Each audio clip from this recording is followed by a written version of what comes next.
Misfit Toys.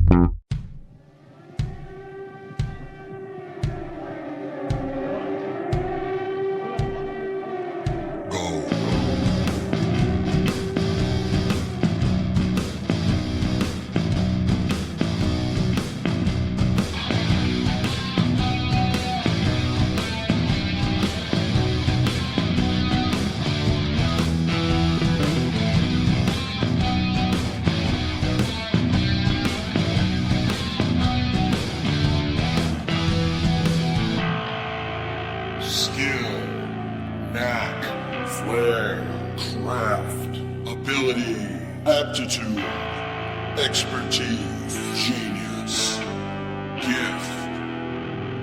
I'm the fucking talent. Hey, what's happening? Mike Schmidt, 40-year-old boy podcast. How you doing out there in TV land? And let me ask you this. Why are you in TV land? Clearly it's podcast time. Why would you find yourself in TV land during podcast time?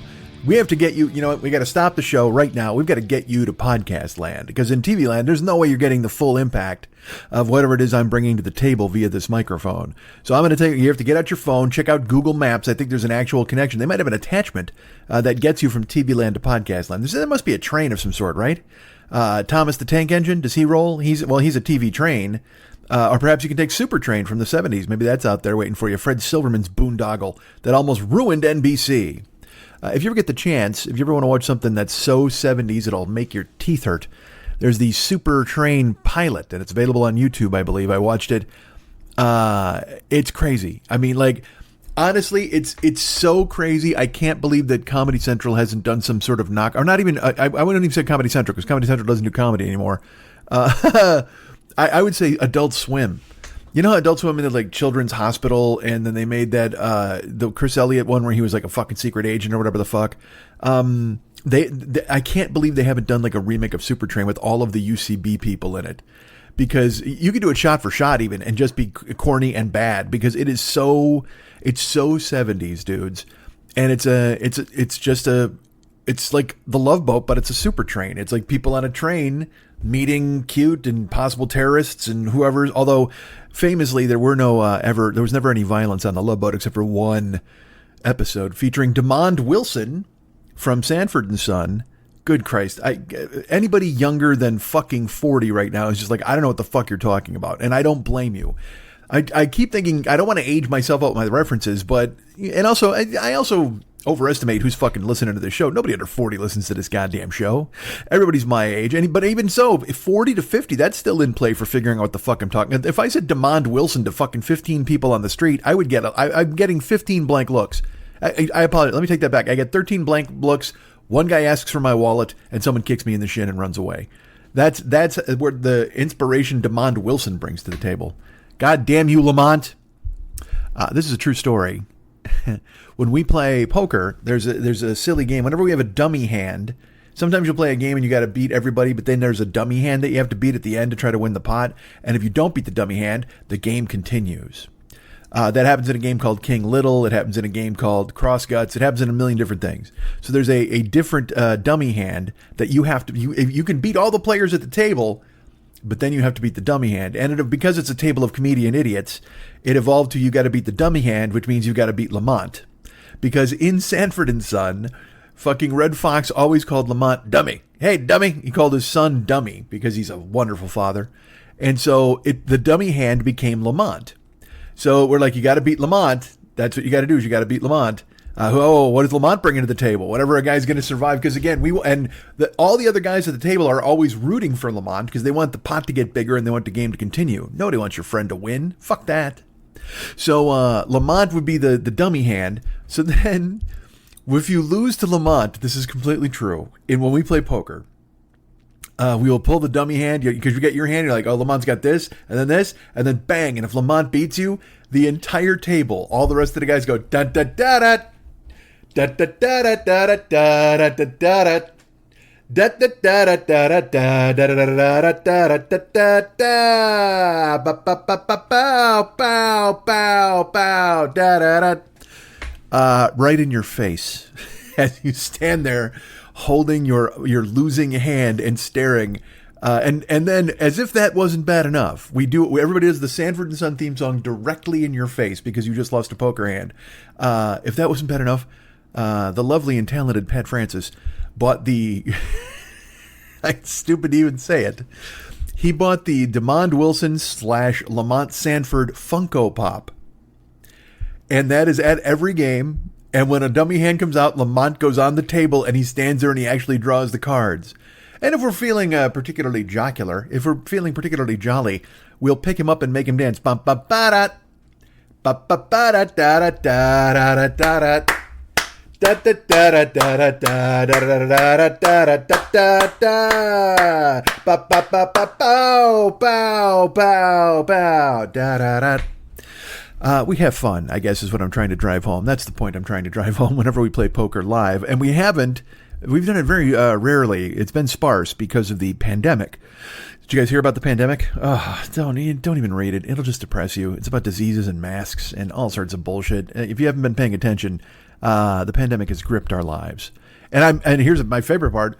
I'm told the pandemic is over, and there are people who are like, absolutely not. And the government's like, no, truly, the pandemic is finished. And there are people who are like, nope. It's their medical professionals are like, no, it's actually going to get worse if you don't fucking wear any masks. So we're essentially in the same place we were 2 years ago. But everybody just went, fuck this. I'm bored. I'm tired of it. Even the government, because the government's like, well, we're not paying anybody else, so fucking go to work. And I've seen people, look, and also there's those people out there who claim that the vaccines gave them scurvy or whatever the fuck. And if this has been your experience, I don't mean to shout it down because I'm no medical professional. I'm no medical anything. I'm not a professional anything, quite frankly. I'm a guy with a microphone who's able to go ahead and touch a few buttons and get his voice into your goddamn ears as it jams all the way through your iPod vagina. So I don't mean to. I see people who have genuine concerns, and I don't know. I mean, I've had the shot, and then I had another shot, and then I think I've been triple boosted now. I've gotten flu shots. And look, maybe it's because I'm stronger than all of you. Perhaps that's what it is. I'm strong like bull, as they say over in Russia. I have had no issues at all. I had a sore arm for about an hour. One night I fell asleep super quick from one of the shots. But other than that, I'm fucking tip top as I yawn in your face at 1:54 in the afternoon. And now you're going to look and go, what? You just recorded this now and put it out? Yes, of course. I was done recording with Lily on Tuesday, and now I'm recording this on Thursday afternoon, and I almost recorded it last night, but I went and saw a couple of movies yesterday, and I got home, and I was a little beat. All right, let's put it this way. I went to one movie, and then I saw another movie at my house. Hey, let's talk about those for just a second. Here's two movies that I saw that you should see. One of them is out streaming on Hulu, and one of them is at the theater. It just came out. The movie I went to see at the theater last night, I had an early ticket thing. Here's the thing. I'll get this. I got an offer from, I belong to Regal Cinemas, like unlimited movie package, whatever the fuck. And I don't know how much longer that's going to last. I think it expires in a month. But I did it for a year. And I got to tell you, it's pretty fucking great. It is a really good deal. Basically, it's $20 a month and you can see unlimited movies. And I know people have done that through AMC before. There used to be, what was it, Movie Pass or Movie Phone or whatever the fuck. Welcome to Movie Phone. Lily and I actually talk about Movie Phone in the bulk of the episode. But yeah, those places existed, but I never tried it. So I tried this for a year, and then I didn't use it for 5 months. This is funny. I literally bought the fucking Regal thing, and I didn't use it for 5 months.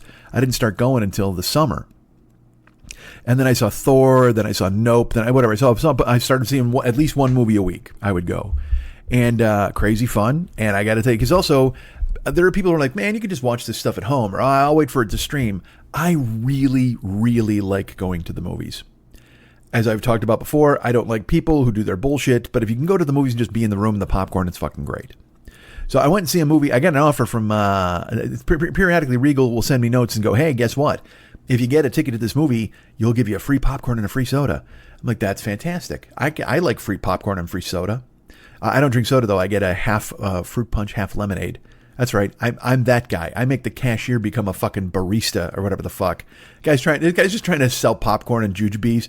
He's just trying to get snow caps out to the masses. And then I come along and I go, I'm relying on your mixology skills to make me a proper lemonade and punch. Ho, ho, ho, ho. And he's like, get the fuck out of here. And I'm like, please, Cameron, make my drink.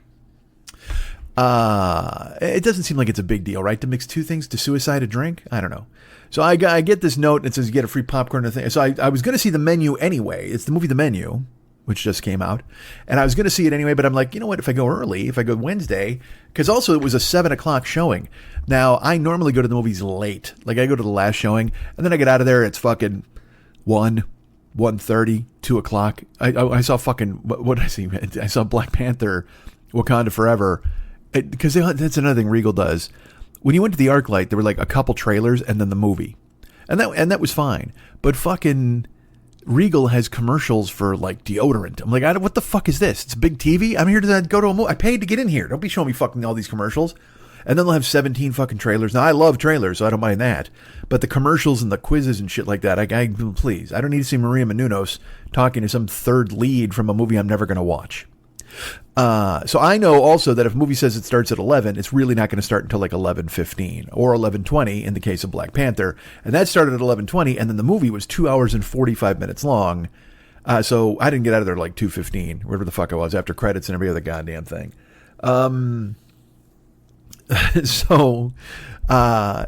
menu started at 7, which meant I could be out of there on time to possibly get a taco or something afterwards, because if you're leaving at 2 a.m, it's a ghost town. You're not getting tacos. The only thing you might get is stabbed. You know what I mean? Go to the parking garage. So I'm like, fuck all that. I'll just go ahead and go to an early movie. The menu, and also free popcorn, free soda, done.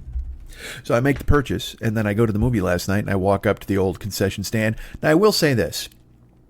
Times are hard out there. I recognize this. The aforementioned pandemic has changed the workforce and the way customers are dealt with. In that waiting times might be longer, and you have to have a little more patience. You have to understand, look, man, they may be understaffed. Now, look, is that a larger problem in the fact that these fucking businesses won't hire enough fucking people because they don't want to pay the price? Yes. Because there are people who who choose not to work for that wage, and that's fine. There's nothing wrong with that. I understand. But the problem is when you go to the theater and there's, 20 people in line for concessions and 2 cashiers, and you're like, what the fuck? You're a movie theater. There should never be less than fucking 10 people working the whole time you're here. 2 managers. Even worse, this fucking drives me crazy at this Regal. They got a concession stand. They got 2 fucking people working it. There's a bar. Because they think, hey, look, we've got drinks now. Woohoo! Hey, who wants to enjoy a pina colada with Wakanda Forever? Get the fuck or Wakanda Forever. How about a pina Wakanda? Get a pina Wakanda to watch Wakanda Forever. I mean, what the who needs a mixed drink? What kind of a degenerate drinker are you that you're like, you know what would really make this movie go down a lot more smoothly? A gin and tonic. What the fuck what are you fucking from the 50s? Jesus Christ, go hang up your wool overcoat at your house, stoke your fire, and read a volume by the fire. You don't need to be out here watching movies and getting a highball. Who wants a fucking highball with Avatar, you fucking idiots? Oh, Christ, I tell you what, really looking forward to the gimlet I'm going to drink while I watch Avatar. What the fuck? You don't need a highball at and even worse, the bar's always dead. Because you know who goes to the movies? Fucking young people who sneak in flasks and they don't need to buy your high-priced fucking drinks. Nobody goes to the fucking movie theater and goes, you know what? I hope they can blend me up a margarita. That'd be fucking awesome. No, nobody wants your margarita at the theater. Nobody wants a movie margarita, okay? They sneak in a flask. They do whatever. They'll drink after the fucking movie. So they got a bar there. And the thing is, the bar's always dead, but there's a bartender over there. I'm like, hey, you, come over here and pour Cokes. Apparently you've got the fucking skill. You can get a beverage in your blood, so get over here and fucking make a move, man. So I get there yesterday at like fucking 6:45, I think. And there's a huge concession line again, as always. This time they had 3 people working, but it was still, with Wakanda Forever, you're super busy all the fucking time, man. And you've got the menu premiere. This is like the deal where there's a deal. You sent it out to people and said, hey, come to the opening night early. So I get in line to get my fucking soda and my fucking popcorn. And my soda, I mean my half punch, half lemonade. And I know you don't care, but I wait in line. And then I wait in line. And also, here's another thing Regal did. Fuck, it's so funny. I just told you how great this is, and now I'm shitting all over it. I don't mean to. But when I first started going to this theater, there was Wi-Fi in the theater. It was for Regal customers. And it was great. It was just, you turned it on and you had Wi-Fi in the theater. Well, now it never works. The Wi-Fi in the theater never connects. It never works. And even worse than that, you only get, I'm an AT&T guy, so, Verizon, T-Mobile, whatever the fuck, it all might be different. I get 1 bar in this fucking theater. I mean, it's not in the middle of nowhere. It's right off fucking Ventura Boulevard. or sorry, Laurel Canyon Boulevard. It's in the middle of the city. Why would I get one fucking bar in this place? But so now you can't connect. And look, I don't maybe it's some way to thwart people from doing it during the movies, which fine, I'm all for that. But I mean, I'm standing in line at the concession stand while two guys try to labor through an entire fucking school bus of people who came to see Wakanda Forever, and I'm just trying to check scores. I want to see a hockey score. I can't even get on my goddamn phone, you dicks. And also, I know it's in some way, it's some weird cost-cutting bullshit, because they used to have the Wi-Fi. It was great. It was, you'd walk in, the Wi-Fi would connect instantly, and you'd have fucking Wi-Fi the whole time you were in the theater. And now it doesn't work. You're like, oh, of course it doesn't work. And another thing, look, this whole mall is beaten up. I told you this. I've talked about this mall many times because now I'm spending half my fucking time there, so I notice all this shit. Remember I told you the elevators where I scared the people after Smile? I'm a terrible guy. Well, they have these escalators too, and the escalators never work. Like you'll get out of the movie and the down escalator is now stairs, which is fine. But it happens all the time. And now I went there last night and the elevators were shut down. And I'm like, this is a real message to cripples. I mean, I don't know. Are you saying, hey man, we don't want any fucking wheelchair people in here? Because the theater's on the second floor. I don't know how the fuck people are getting up there because the elevators, all of them, because there's 3 elevators, all of them were stuck at the 1M and they wouldn't come down. Press the button, it wouldn't light up. So then I had to walk down the steps and I walk across the street and I got to walk up the escalator up to the second floor. And I counted it's 50 steps up to the place. Now down from the parking garage, it was 12, 12, and 12, and 12. So it's 48. And you cross the street, it's another 50. So it's 100 steps. Plus you're crossing the street. I turned my phone on for a workout to tell my phone I was getting some steps in. I just I want to stop complaining about the earth. I really do. And it's funny saying that now when you hear the Lily show, you're going to crack up because you're going to go, yeah, no, this guy's not stopping complaining about fucking anything. It's in your nature to find things to be angry about. And I get that. By the way, you like I included all of you people in there. It's in your nature to find things to be angry about. It might be in my nature to find things to be angry about. I want to like things and I want to live the unaffected life. You know what I mean? I just want to go to fucking see a movie. But when they do, when people are pissing in elevators or carving a cock and balls into the wall, I just find all of these reasons to think this is why society has fallen. Or I'm standing here in the middle of society falling, and they built this nice new shiny lovely mall and people piss in the elevators and now the elevators don't work and now these guys are turning off the elevators and the escalator. I'm sure it's to save electricity somehow, like they're not making enough money, some fucking money grab where they're trying to get. I'm so tired of seeing fucking money grab, and you're gonna laugh because again you're like, well, Mike, maybe you have a problem with capitalism. Well, wait until you hear the Me and Lily show. All right, so that's fine, but fucking like I just read an article about the NCAA tournament. The NCAA tournament has 64 teams in it. It's actually 68 because they have this play-in game. It's fucking stupid. But it's like 64 teams. It's a perfect number. It's a perfect tournament, and Cinderellas can go on a run. It's fucking beautiful. Well, now, of course, because there's so much money being paid for the television rights and all of these other things, the NCAA, which if you don't know anything about the NCAA, a bunch of rules have been changed, and they have to give money to players now, and they don't like it. It's a big mess. So now the NCAA is like, the big conferences are like, you know what we should do? We should expand the tournament. And the reason they want to expand the tournament, they want to expand it, first of all, to 96 teams, which is fucking crazy. So they want to invite another 32 teams or whatever the fuck. So, but the reason they want to do that is because it will all be these teams from the SEC and the Big Ten, these big conferences, because they see a team like George Mason who makes a run, or VCU, Virginia Commonwealth, and they're like, oh man, we should have that money. Like they're so mad that these smaller teams go on a run and Cinderellas make money while their teams didn't even make the tournament. They're like, if Purdue had been in there, they would have beat VCU, whatever the fuck. It's just ridiculous to me. It was an article by Will Leach that I read, and I'm basically regurgitating his talking points. But when I read it, I was like, Jesus Christ, this is awful. Like they're trying to change it so that these mid-majors or these smaller schools won't have a chance to even get in. Like they'll have to fight 5 teams in order to get into the fucking team of 64, for Christ's sake, or whatever the fuck. And I just like, man, why are you ruining shit that's great? There's plenty of other bad shit out there you can ruin. There's stuff you've already ruined you could ruin again. Why not that? But the fucking NCAA tournament, just don't fuck with it. It's 64 teams, and then the best. What do they think? Do they think people are like, oh man, I love when Duke wins every game? I mean, if you're a Duke fan, yes, but everybody else wants to see Duke get the fuck knocked out of them, and they're hoping even better if Duke gets beat by like fucking Loyola or some fucking, school for the blind. Like they're like, man, it's fun when Duke loses to Kansas, but rock chalk, whatever the fuck.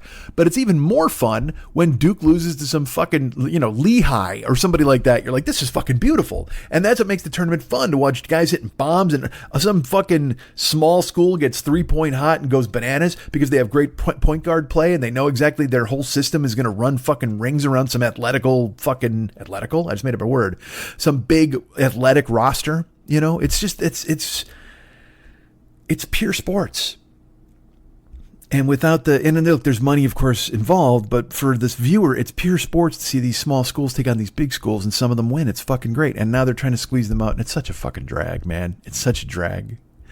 And I don't know how to and so then when I see like a big mall, this is a brand new mall, but some lights are off, and like the escalators are off, and they turn the elevators off at night. I'm like, you know what, man, this is clearly they're trying to save money on their electric bill. Why did you build a fucking mall if you were going to try to save money on your electric bill? You shouldn't give a flying fuck about the electric bill. If you have a mall, don't you have 10 generators? Don't you have like Thomas Jefferson the Eighth running the fucking joint? Don't you have a Tesla, your own Nikolai Tesla somewhere in a cage, and you're making him do all the fucking work? Don't try to fucking save money on your electric bill if you're a mall. But conversely, I will say this, when I see a small business like a pizza place or a Chinese restaurant by my house late at night, and they've accidentally left their neon open sign on overnight, I worry about what their electric bill is going to be. I'm not even joking. It's so, I'll be like, oh no, if there was a way I could turn that off, I would, to save them fucking 4 cents, because I want them to save 4 cents because they need to make me some fucking shrimp with lobster sauce. You know what I mean? I don't want them to go under. But a big fucking mall, man, what do you give a fuck about your electronics and shit like that? Jesus Christ, just let them shine into the night. Have everything on. You should be shining a beacon into the sky that says, we sell bad fish and good movies. Who fucking cares? Infuriating. So all that shit was off yesterday. I finally get upstairs. I walk up the stairs. I get in line. There's 2 people working. And like I said, that's just our current reality. I don't approve of businesses not paying people a living fucking wage. But I do approve of employees going, well, fuck it, I'm not going to take that gig. And then you show up and maybe there's like 2 people working and you're like, ah. But then the thing is, you can't get mad at those people. Okay, when they do something like so, because that's what happened last night. I got to the front of the line. I said, hey, I bought the ticket for the menu and I got the deal where you got free popcorn and a free soda. He's like, well, do you have paperwork? And I was like, I don't even know what the hell you're talking about. I have an app. I go, and it sent me a thing and it said, buy now and get free popcorn. And he goes, where? Where does it say that? I go, I thought it was just a deal for everybody. I mean, I'm sure everybody who came to the thing mentioned it to you. He's like, no, nobody said anything. I said, well, is there a manager? And he's like, no, she's not here right now. And I go, well, I go, look, I don't want to hold up the line, but it's a soda and a popcorn. He goes, yeah, I can't help you. I don't know anything about it. I go, I got an email. It was a free soda and a free popcorn for buying this ticket to the movie. And he's just like, no, I can't. I'm sorry, man, unless there's something. He goes, so I pull up my Regal app and we scroll through. He goes, here's one for a combo for $6.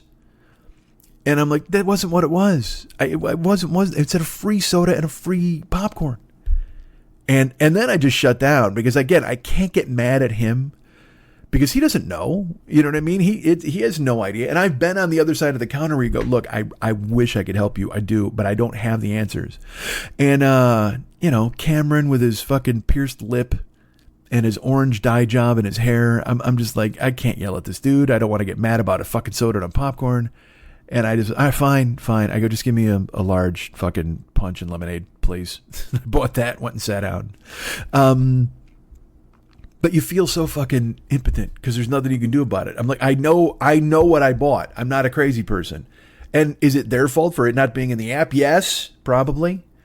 Man, what? And I know all of you are like, oh, first world problems. Gunshot. Yeah, I know. I didn't get a free popcorn and a soda.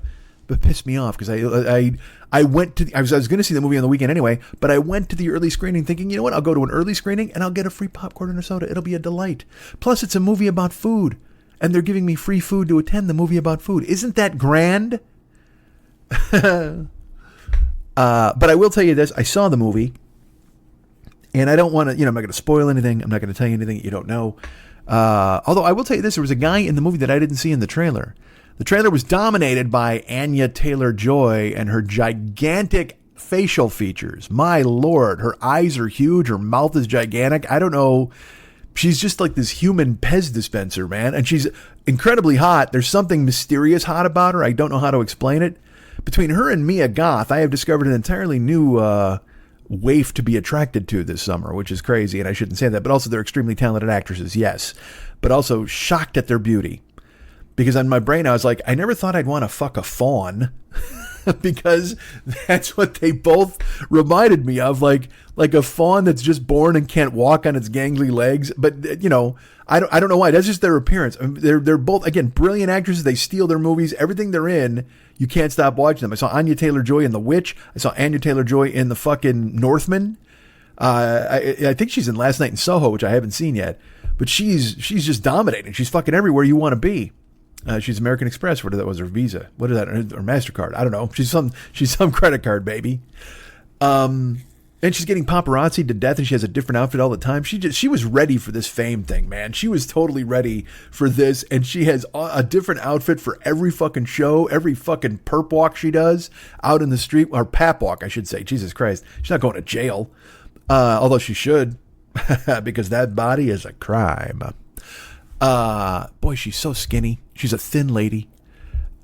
She's, like I said, she's a waif. She's delicate. She's a feather that acts. She's a bubble. You know what she is? She's a bubble. It's like, you ever do your dishes and you squirt the dish detergent and some bubbles go in the air and they disappear into the ether? That's Anya Taylor-Joy. Eventually she'll just float away. But she's in it with the Ralph Fiennes, and then, who else is in it? Judith Light is in it, and Nicholas Hoult, who's in it. Whatever. It's, I will tell you this. I saw the trailers, and in my brain, I'm like, well, there's a twist here. And I think I know what the twist is. I will tell you this. I'm not going to say anything about it. I'm not going to spoil anything. All I will tell you is it was pretty great. It was I really, really enjoyed the menu. If you haven't seen it, you should go. And you probably haven't seen it because you're hearing the show on a Thursday that it came out. It just came out today. Perhaps you saw it this morning. Perhaps like me, you went last night and you did get your popcorn and soda. Good for you. So I loved it. I really loved the movie, The Menu. I thought it was really well done. So go check it out. And then I came home and I was like, you know what? I still want to watch another movie. Because again, I was early enough that I could watch another movie when I got home. And I know you're thinking, well, you should have recorded this last night. Yes, fuck off. I get it. You're right.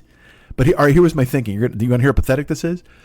In my brain, I was like, yeah, I'll record it and I'll have it out on Thursday morning like I used to do. But then I was like, you know what? I kind of like putting it out on Thursday afternoon. Because then I actually changed the photo on Facebook and more people see the photo.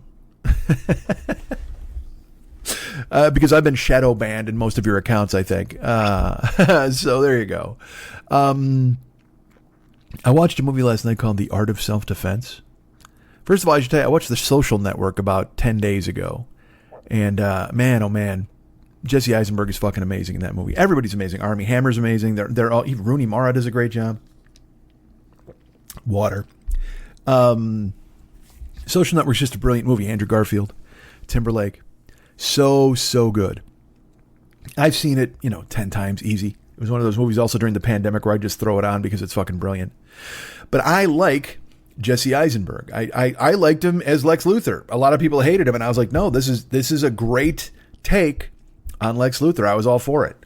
Now the rest of the movie was garbage, but it was I thought him and his performance, because that's who he is. If you're gonna hire Jesse Eisenberg, you're not gonna get a cool, calm, and collected villain. All right, you're gonna get this guy, this jittery bag of nerves, and there's nothing wrong with that. If he chooses to play it like that, that's who you hired. That's the way it's gonna go. So in this movie called The Art of Self-Defense, I watched last night. He plays a guy. He's an accountant. And he winds up getting mugged, and he decides he needs to help himself and protect himself going forward.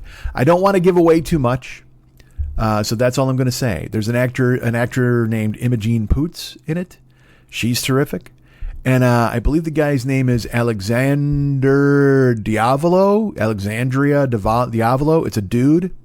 He's so good in this movie. And Eisenberg is so good in this movie. And I should tell you this real quick.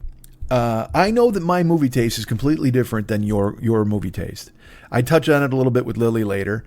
I think, and this is not a blanket indictment of all of you that are listening, but I do think that people now are settling for what they think is good and calling it great. For me. Now, and I should say, again, I think I mentioned this with Lily later. Wakanda Forever was not for me. I did not enjoy it. Parts of it I liked, parts of it I wanted it to be different. I understood why they did certain things.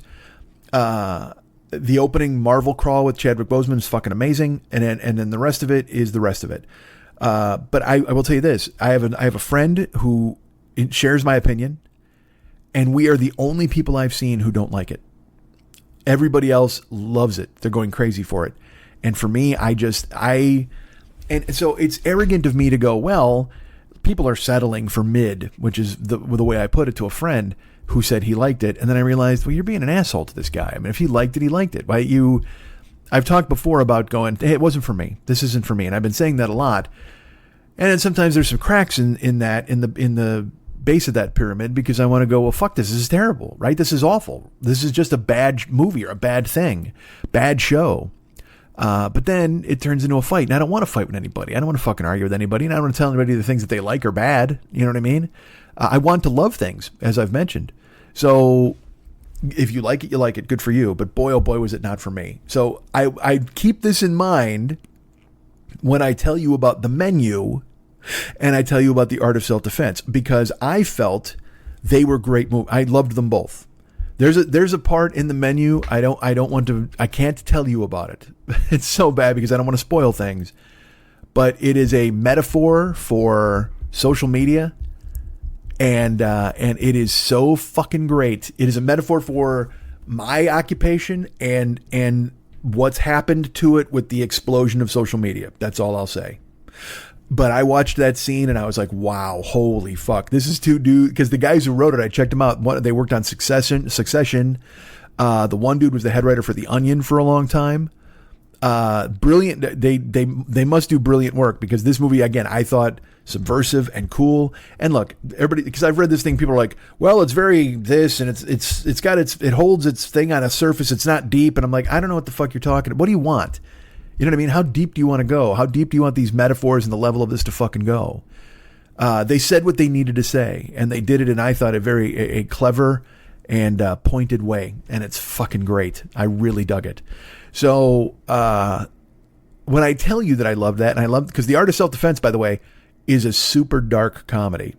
All right, I will just say, you might not even think it's funny. I laughed out loud a lot. There are things that happen in it, and the way this one dude talks and the things that he says, it's just, it's for me. All right. You may not like it. So when you write me, you'll be like, I don't know. Because I've had people again, I recommended Mandy on here, and people watch it and they're like, yeah, no, that was fucked. And I'm like, well, I don't know what to tell you. You know, I fucking loved it. I understand if you didn't like it. And you also have to kind of dodge haymakers sometimes when you refer people to stuff. Hey man, you should watch because I'm telling you basically to spend 2 hours of your time doing something I recommended. Watch The Art of Self-Defense. Watch the Menu, and then you'll be like, "Well, dude, that was 2 hours of my fucking time." There's other movies I could have seen that I love. And I'm like, well, then do that. You don't have to listen to me. That's fine. But I'm going to say right now that I wholeheartedly endorse The Menu and The Art of Self-Defense. And I felt yesterday, I felt creatively nourished. If you want to go ahead and look for a phrase that is uncomfortable to say and yet apropos in this instance. I was creatively nourished watching both of those movies. I was very satisfied with the outcome on both of them. I thought they were just fucking stellar work, and I dug them very much. Hey, let's do some plugs. What do you say? Why am I talking in circles? I don't know. I don't need to. That's another thing I need to recognize. You know, The Menu is an hour and 45 minutes long. The Art of Self-Defense, an hour and 45 minutes long. I talked to Lily for 2 hours, and now here I am jerking off for another half hour. What the fuck? The Misfit Toys Co-op is out there right now. I'm part of it. Never Not Funny is part of it. Doug Loves Movies is part of it. The Todd Glass Show is part of it. No Fun with Jen Kirkman is part of it. And I think Danielle Koenig's podcast. I think it's called How to Not Be in Trouble. They haven't given me the word. The headquarters over there at Misfit Toys hasn't said, hey, here's the new talking points for some other shows that are part of the Misfit Toys Co-op. But I think Danny is part of the Misfit Toys Co-op with her co-host, a woman that I don't know, but I'm sure is talented and lovely. And it's How to Survive This, or How to Escape Danger. I'm not sure what it's called. Because again, like I said, I didn't get a press release. Nobody contacted me. I've just seen plugs for it online. And from what I understand, there are commercials running for it here on my show. So I guess that's a tacit endorsement, or a tangential, certainly, endorsement. If it's running here on the show, I guess I approve it. Never Not Funny, of course, features Jimmy Pardo and Matt Belknap, and Elliot Hochberg, and Garen Cockrell. Doug Loves Movies with Doug Benson. Todd Glass Show with our friend Todd Glass, and No Fun with Jen Kirkman. Jen's out there doing the big work. Go ahead and give them all a listen. Go ahead and give them all a subscription. They are available where you're going to find your finer podcasts right now. And speaking of finer podcasts, folks, did you know that they're sponsors of this show? Well, there certainly are, at least one. My great friend, Fearful Jesuit, and his show Paranoid Strain, who I believe this week is talking about the satanic daycare panic that we had in the 80s. The McMasters, I think that's what it was. Whatever. There's a great movie with James Woods in it on HBO that you should check out. But it was all about satanic molestation cults in preschools. Holy Christ. It's amazing work. Conspiracy, because you think to yourself, man, these conspiracies, they're eating up the world today. Oh, well, guess what? They've been around a while. They've been around in the 80s, 40 years ago. They've been around fucking, he talked about the Tudors and the Saxons, for fuck's sake, I believe. There's nothing but conspiracy theories all day long. And our man, Fearful Jesuit, is here to deconstruct them. Hold on, there's a phone call from my neighbor. Let's see if he can grab it. Phone's still ringing. I don't know if he's going to grab that or not. Let's give him a shot. I don't think he's home, and that's a good thing, because otherwise his TV would be blaring and you'd hear that instead of the phone. Oh, the phone stopped. All right, so I guess the machine grabbed it. Hi, I have a professional broadcast. Fearful Jesuit runs the Paranoid Strain with his faithful Dana Unicorn by his side, taking the blades of chaos out of the hands of the god of war and tearing asunder all of the conspiracy theories that are here, there, and fucking everywhere, letting you know what's wrong, what's right, letting you know that left is right and right is wrong, letting you know that right red pocket means you're interested in this and yellow left pocket means you're interested in that. These are all conspiracy theories in some way, really. Go ahead and check it out right now, the Paranoid Strain podcast. And, if you want to leave him a review, you should do that, certainly. It's available in the Apple podcast space, and then wherever you find your other podcasts, Spotify or Google Podcasts, all over the place. Our great friend, Fearful Jesuit at Paranoid Strain, the Paranoid Strain podcast, available right now. And leave a review, please. Go ahead and write out a great review telling them that it's really good. If you want to mention me, you can, although that doesn't make any sense. That's just me looking to get some sort of... to quote Jesse Eisenberg from fucking The Social Network, that's just me getting on Fearful Jesuit's shoulders and calling myself tall. And I don't want to do that. So please support Fearful Jesuit and his endeavors just because he's him and his show is fantastic and he does great work and does something that I could never do. Again, he edits. He listens and edits. Gee, that's two right there. That's two things right there I don't even fucking do. My favorite thing is when I get Facebook memories and people are like, this is the best show you ever did, or this is the best show you ever did. I have to look at the date of it and go, all right, I should probably go back and listen to that one and figure out which one it was. See if people actually dig that, or if that, or just that one person, or whatever the fuck. But I've reached some decisions regarding that as well. I'm not going to go into it here. I already talked your fucking ear off.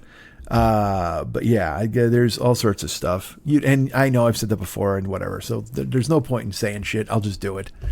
There's no point in saying shit on a podcast. I'll just fucking do it, right? Sure. The Paranoid Strain podcast with the host Fearful Jesuit and his great friend Dana Unicorn. I'm honored to be associated with them, and I'm happy that they continue to support my show. And the least I can do is tell you to go ahead and please support their show, because it is one of the greatest shows you'll ever hear put together, edited and fucking recorded. Just the amount of work and painstaking care that goes into each episode is phenomenal, and I recommend it highly. The Paranoid Strain podcast with Fearful Jesuit. Go ahead and check it out right now wherever your finer podcasts are sold, and please leave him a good review if you're so inclined. It lets Apple know that he's a hitter. That's the good news. Also, our great friend David Hernandez does the Phlegmcat podcast. Did you know this? Well, he certainly does. That's two words, by the way. Phlegmcat, Phlegm. C-A-T. It's important that you drink water between both words whenever you're describing it to somebody. Makes it more effective. The Phlegmcat podcast, it's out there right now. He does amazing work. He's talking about fishing and golf. He's talking about bass playing. He talks to a guy with a turtle voice. He has unbelievable cast of characters involved in that show. First of all, be his friend. If you want to go to facebook.com/David Mex Hernandez, go ahead and be his friend on there. And you'll get all of his plugs. You can actually go to the Flumcat podcast page on Facebook. And also there's a Paranoid Strain podcast page on Facebook. Go ahead and check that out too. Go ahead and join both of those societies. In the case of Fearful Jesuit, it's a secret society. Join those now so you can be active in the community. That would help both shows, certainly. The Flumcat podcast is out there. Oh, and also I have a page called the Westside 86 Jokers. If you want to go ahead and jump on that, why not? Throw a plug in for myself here, because why not do that? The Flumcat podcast is our great friend David. And like I said, if you go to facebook.com/David Mex Hernandez, you'll see the artwork he's been doing. He's been doing H2O beauties for a while.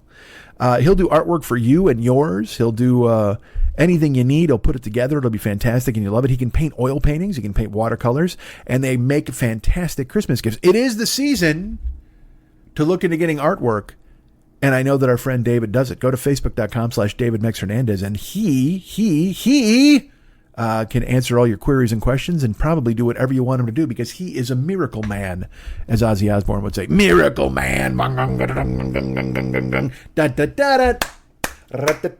right. So there it is. The Flumcat podcast, available where your finer podcasts are found. Paranoid Strain podcast, available where all of your finer podcasts are ready to be downloaded and locked and put into your ears. Please do it right now. I'll wait. No, I won't. Who wants to hire me for Cameo? Oh, for Cameo. Oh, for Cameo. Oh, who wants to hire me for Cameo? So I can tell your cousin he's a jerk. I was just doing a cameo for our great friend J.D. Ellis. I think I referenced that in the conversation with Lily that is to come. And it was nice of J.D. to think of me, and he reached out and he's like, hey, you should do this. And I did it, and it was kind, and it was one of those deals where I thought I was going to be, he's like, I don't need it till Wednesday. I'm like, great, because that gives me 4 days to wait. And then he's like, I need it on Tuesday. So then I'm recording it Monday night at 4 a.m, because why not? And then it wasn't listed in my cameos. And I'm like, what the fuck? He said he did it. He said he sent it. But what he had done was he had reached out via PayPal and sent money via PayPal for me to do an off the books type of cameo thing. But it took me, I'm not joking. And again, it was probably because it was 4 a.m. and my brain wasn't working. It took me a half hour to figure that out. I'm looking all through the Cameo app because I get them very infrequently. So when I get one, they usually send me an email, and I never got an email. So then I'm looking on the site. I'm like, wait, did they change things? Because I do get that note from them where they're changing things. Hey, man, tell your fans that you're now Team Pink, and it's 15% off your cameos. And I'm like, I can't afford to give a dime off my cameos. First of all, I don't do enough of them. Second of all, I need the fucking money. Quit saving money at my expense. I just got a note from them here where they were like, I forget. I don't know if it was Black Friday cameos. I don't have any fucking idea. But they're like, we assure you this comes out of cameos and not yours. Nothing you need to do. You're opted in already. And I'm like, great. But I don't know why you're giving people money off cameos. I guess you got to entice them to try to get Snoop Dogg to send them a message or whatever the fuck. Makes sense. But you don't have to give people enticement to get me. Either they want me or they don't. Believe there's nobody who's like, who should we get? Who's this gentleman? You know what I mean? That never fucking happens. So regardless, I'm on Cameo now. So JD reached out, and it took me a half hour to figure out he didn't go through Cameo. And then luckily I was able to cut it and get it to him on time, and he enjoyed it, and I'm happy. But boy, oh boy, I felt like such an idiot, because I'm searching the app, and I'm looking for some back door, some trap, some fucking, wait, is it listed here? Or what's over here? Well, there's my face. Well, what's going on? Jesus Christ. But I finally got it sorted. Probably because it was late at night. I had less oxygen in my brain, but whatever the fuck. All right, man. So if you want to do that, if you want to put me through the struggles, you can hire me for Cameo. And look, you can use bookcameo.com, or you can use the app right there on your phone. Or if, like JD, you want to just send me money through PayPal and then send me a note that goes, hey man, send me a fucking video. I'll be happy to do it. Whatever you need me to do. As I undercut Cameo here, and Cameo's like, aren't you supposed to be advertising our service? Probably.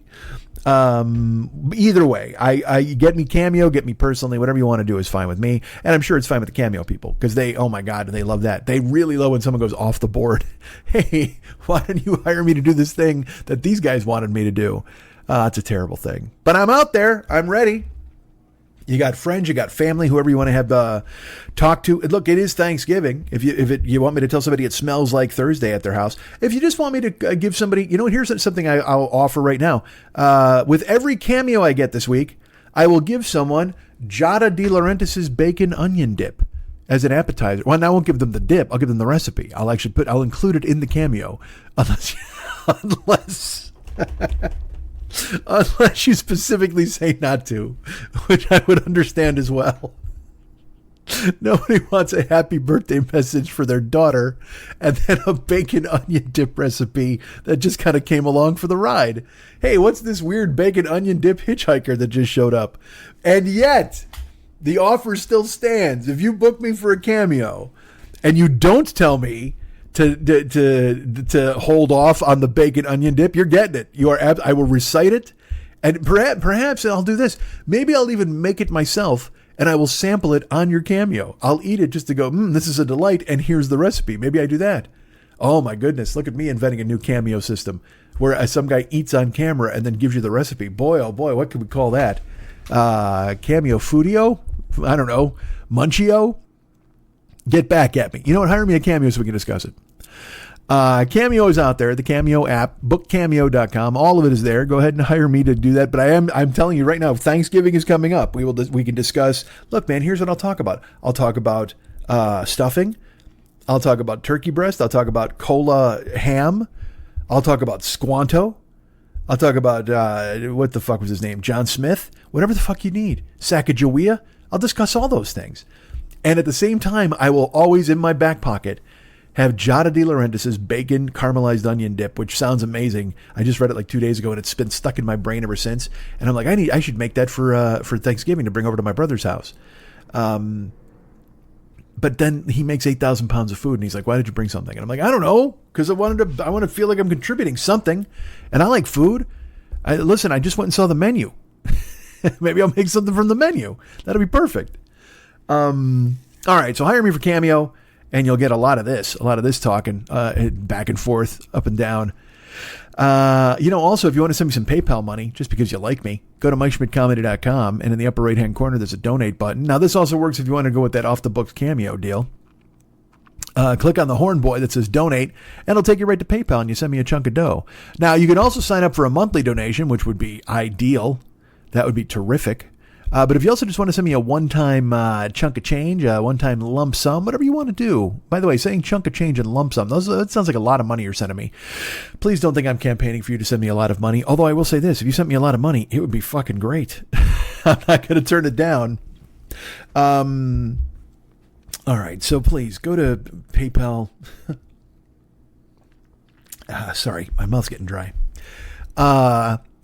Go to MikeSchmidtComedy.com. In the upper right-hand corner, there's the donate head, hornboy, mask. Click on that. Goes right to PayPal. Send me a one-time chunk. Send me a monthly subscription, whatever you want to do. I'm warning you right now, I'm going to sneeze. I don't know when it's coming. I can feel it right now. I'm going to make it happen because it's like going to drive me crazy if I don't do it. Hold on. Wait, it's going away. Oh, it went away. No, it's weird. But it's still lurking. Like, you know how you got to sneeze locked and loaded, but it won't come out of your face? God damn it. Now I got to sneeze in the cabinet, but I can't open the cabinet doors. All right, it seems like it's drifting away now. I had that nose buzz. You know the nose buzz you get when you feel like you're going to fucking... Here, this might not make sense. Have you ever turned off the television? Not now. In the old days, you would turn off the television, you could hear it turn off. Like it made this high-pitched like whine or squee. Well, that was the feeling I had in my nose when I was going to sneeze. You get that high-pitched whine. It's that, but it's not a noise. It's a feeling where it's like your nose, that nose buzz. It's like, zzz, and you're like, oh no, my nose is tingling. Perhaps that's spider sense. You know, there's a good chance I'm Spider-Man. I've been bitten by things. All right. So if you want to send me a PayPal thing, that's MikeSchmidtComedy.com. Cameo, bookcameo.com, or the Cameo app on your phone. But also, did you know I have a Patreon? What? I do. Patreon.com/Mike40YOB. I'm out there ready for you to go ahead and sign up and be a patron of this show. This podcast, as we call it. This so-called podcast. That's if I was on trial. That's what the opposition lawyer would say. You, Mr. Schmidt, with this so-called podcast. Listen to how booming my voice is. Do you know how far away I was from the microphone right then? I'm not, all right, right now, I'm 18 inches away from the microphone right now. Was that 18? Probably, maybe a foot and a half. How do I sound? I sound okay? Mr. Schmidt, that's me projecting from this distance. Good Lord. I'm playing with sound waves. Radio waves. Radio waves. That's our good friend Roger Waters and Radio Waves off the album Radio Chaos with Billy on his computer talking about nuclear war. Who Needs Information? With Jim Ladd being the voice connecting all of the segments and the songs. Jim Ladd, famous disc jockey who I delivered barbecue to in his treehouse. Not a joke. I think I talked about that a million years ago. Go by year, whatever the fuck. All right. So patreon.com/Mike40YLB makes, you know what? If you send money, make sure I don't have to deliver more food to somebody's treehouse. So go ahead and do that. Although that's coming. Believe me, those dark days are upon us again.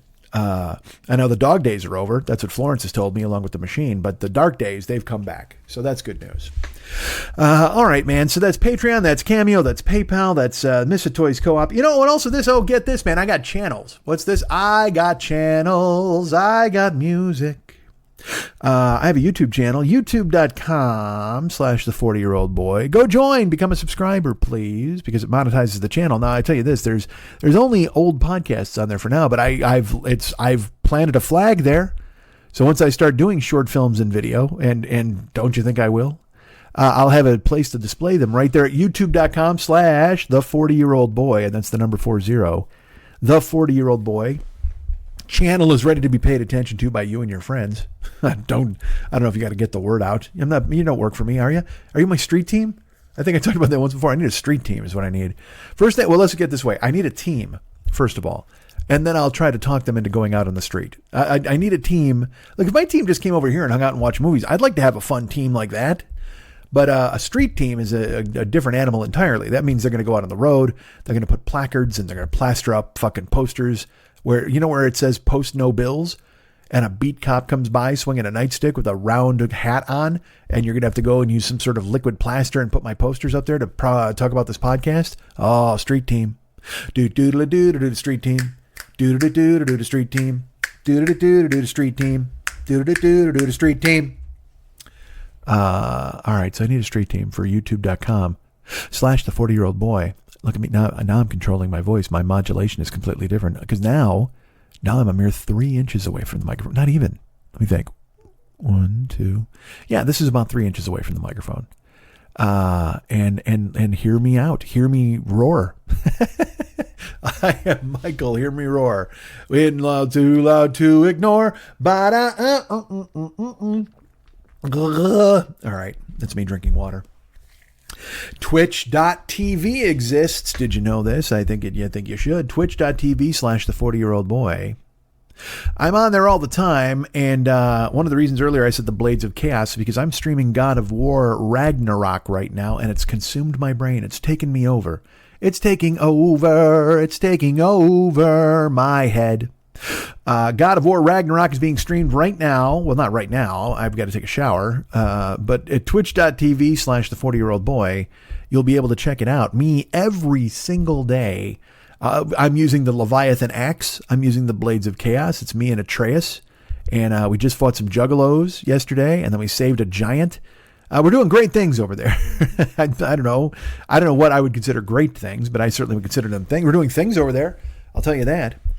But twitch.tv/the40year-old boy, you can go over there. You can follow and subscribe. Subscribing gets me some dough from Jeff Bezos if you want to use your Amazon Prime. Following is also just cool because then I can become an affiliate going toward partner. All of these things are necessary because, again, I am about to sell my blood. So youtube.com/the40year-old boy, twitch.tv/the40year-old boy. Tune in to the twitching. I'll be out there playing God of War Ragnarok for probably a month. I'm not honest. I'm not lying. I have to be honest. It's not that I'm not honest. Good Lord. That seemed Freudian. But I will be there playing the game probably every weekday, and probably around 4 o'clock. What the fuck? I should post a schedule somewhere instead of just going, probably this, maybe that. But the problem is, too, old man Mike this week was supposed to play on Monday, and I got home from the gym, and I ate a salmon burrito, and I felt great. And I was like, you know what I'm going to do? I'm going to take a nap. I'm going to take an hour-long nap here in the afternoon. And so I had to be streaming at 4 o'clock. So at 2:15, I said, I'm going to close my eyes and I'm going to get up at 3:15 and then get in the shower and roll. And I closed my eyes at 2:15 and then I woke up at 6:45, which is basically all of the streaming time. Like It's insane because again, with the time zone difference, everybody else they're way ahead of me or behind me, whatever the fuck. So, but I slept, dude, no, don't ever take a 4.5 hour nap. I mean, and that's just my own fault because I'm lifting again. I'm trying to fucking get my food and sleeping all in order, whatever the fuck. My arms are looking good, which is, that's cool. But also I'm just not getting, I'm getting sleep. I still sleep 7-8 hours, but I'm going to bed at fucking 4 in the morning, 5 in the morning. So I'm trying to change all that. But the other day I tried to reconnoiter it and I slept 4 hours one day and I was like and I'm like, all right, now I'm fine. I went to the gym and I lifted and I'm working out super hard when I lift and I come home and I'm like, all right, well maybe I can shut my eyes and then I sleep for 4.5 hours. It's not good. It's not good. So don't do that is what I recommend to you guys. And take care of yourselves, please. I can't lose you. I can't lose any of you. Each individual one of you is very important to me and I have to have you out there because eventually everything's going to collapse over here and I need places to go. Who's got a basement? Who's got a couch? I prefer a guest room because I'm old. Then you won't have to see me cry. All right, man, there you go. Never Not Funny, Doug Loves Movies, Todd Glass Show, No Fun with Jen Kirkman, and the Danielle Koenig Stay Out of Danger Show, all at the Misfit Toys Co-op. Cameo, you can hire me for. Patreon, you can just join. PayPal, you can just send. That's perfect. Paranoid Strain sponsors us with our great friend Fearful Jesuit and the lovely Dana Unicorn and her dulcet tones. The Phlegm Cat podcast, the wonderfully talented David Hernandez has his show out there. Go ahead and check it out. YouTube.com/the40year-old boy is there and waiting for you to jump in and go ahead and become a person who goes ahead and follows and watches certain things. That's a lot of words. And then also twitch.tv/the40year-old boy is out there. Please check it out. Go ahead and join and visit and check me out and jump into the stream and say hi and tell me you're a first timer and it'll be great. And I'll say your name on the air and everybody will be thrilled. Yay, Mike saw a Twitch guy. And with that, I should probably throw you over to the actual show. The plugs were good, right? Did we do okay in the plugs? I think we did. Lily was able to join me this week. Hopefully our technical stuff is at a minimum. This week, I still have to reach out to my friend Aya, who said that they're willing to help. So I have to reach out to them and find out what I need to do. But in the meantime, please enjoy me and Lily on a Zoom that I don't think dropped a whole lot of our voices. But if it did, I apologize right here in pre-apologize. What's the word I'm looking for? I apologize before you go ahead and check it out. But please know, I also think it's really goddamn funny, whether you hear my voice or not. That's the important thing. And look, the next if it was 2 hours of silence, it would still be fucking hilarious, wouldn't it? Because I'm involved. I'm just sitting there in front of a microphone. That's all you need for the things to enjoy. Just have me staring at an open microphone. The talking part's a goddamn bonus, right? So now I'll just oh, fuck. All right, wait, actually, let me, hold on. I'm talking in fucking circles and I forgot to do this.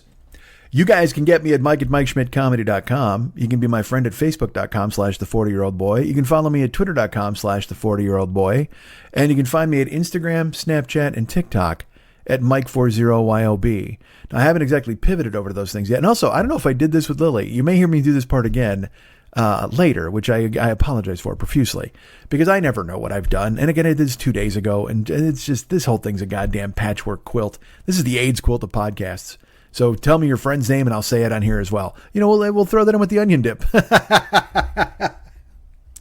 Has anyone out there had anyone that was claimed by the terror of AIDS as well as needs a bacon onion dip for a party, perhaps for a wake? Well, go ahead and let me know, and I'm happy to put it on your Cameo at bookcameo.com/cameo app in your phone. All right, Mike@MikeSchmidtComedy.com. Write me a note. Tell me what you think. Just let me know that somebody's out there. Are you alive out there? That's what I'll ask. That's what Bruce Springsteen would ask.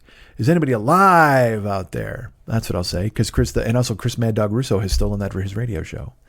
All right. Mike@MikeSchmidtComedy.com. That's where you can get me. Be my friend at Facebook.com/the40year-old boy and reach out to me there. Like our good friend Matthew Lichtenwalter, who I believe has sent me like 10 messages that I haven't answered, and he still sends me messages because God love him. He has faith in me and it makes me happy. Thank you to everybody who sends me a message that I don't answer and then sends me another message. Like our friend Mary Beth Kirk, whose Houston Astros defeated my Philadelphia Phillies. She sent me diligent notes about the World Series and stuff. And I finally was able to answer her. Everyone who corresponds with me is lovely. Anyone who thinks of me is terrific. And I will reach out to you and get to you. I promise. Matthew, here's the thing, Matthew, I haven't read any of your notes because if I read them, that means, oh man, I got to answer them.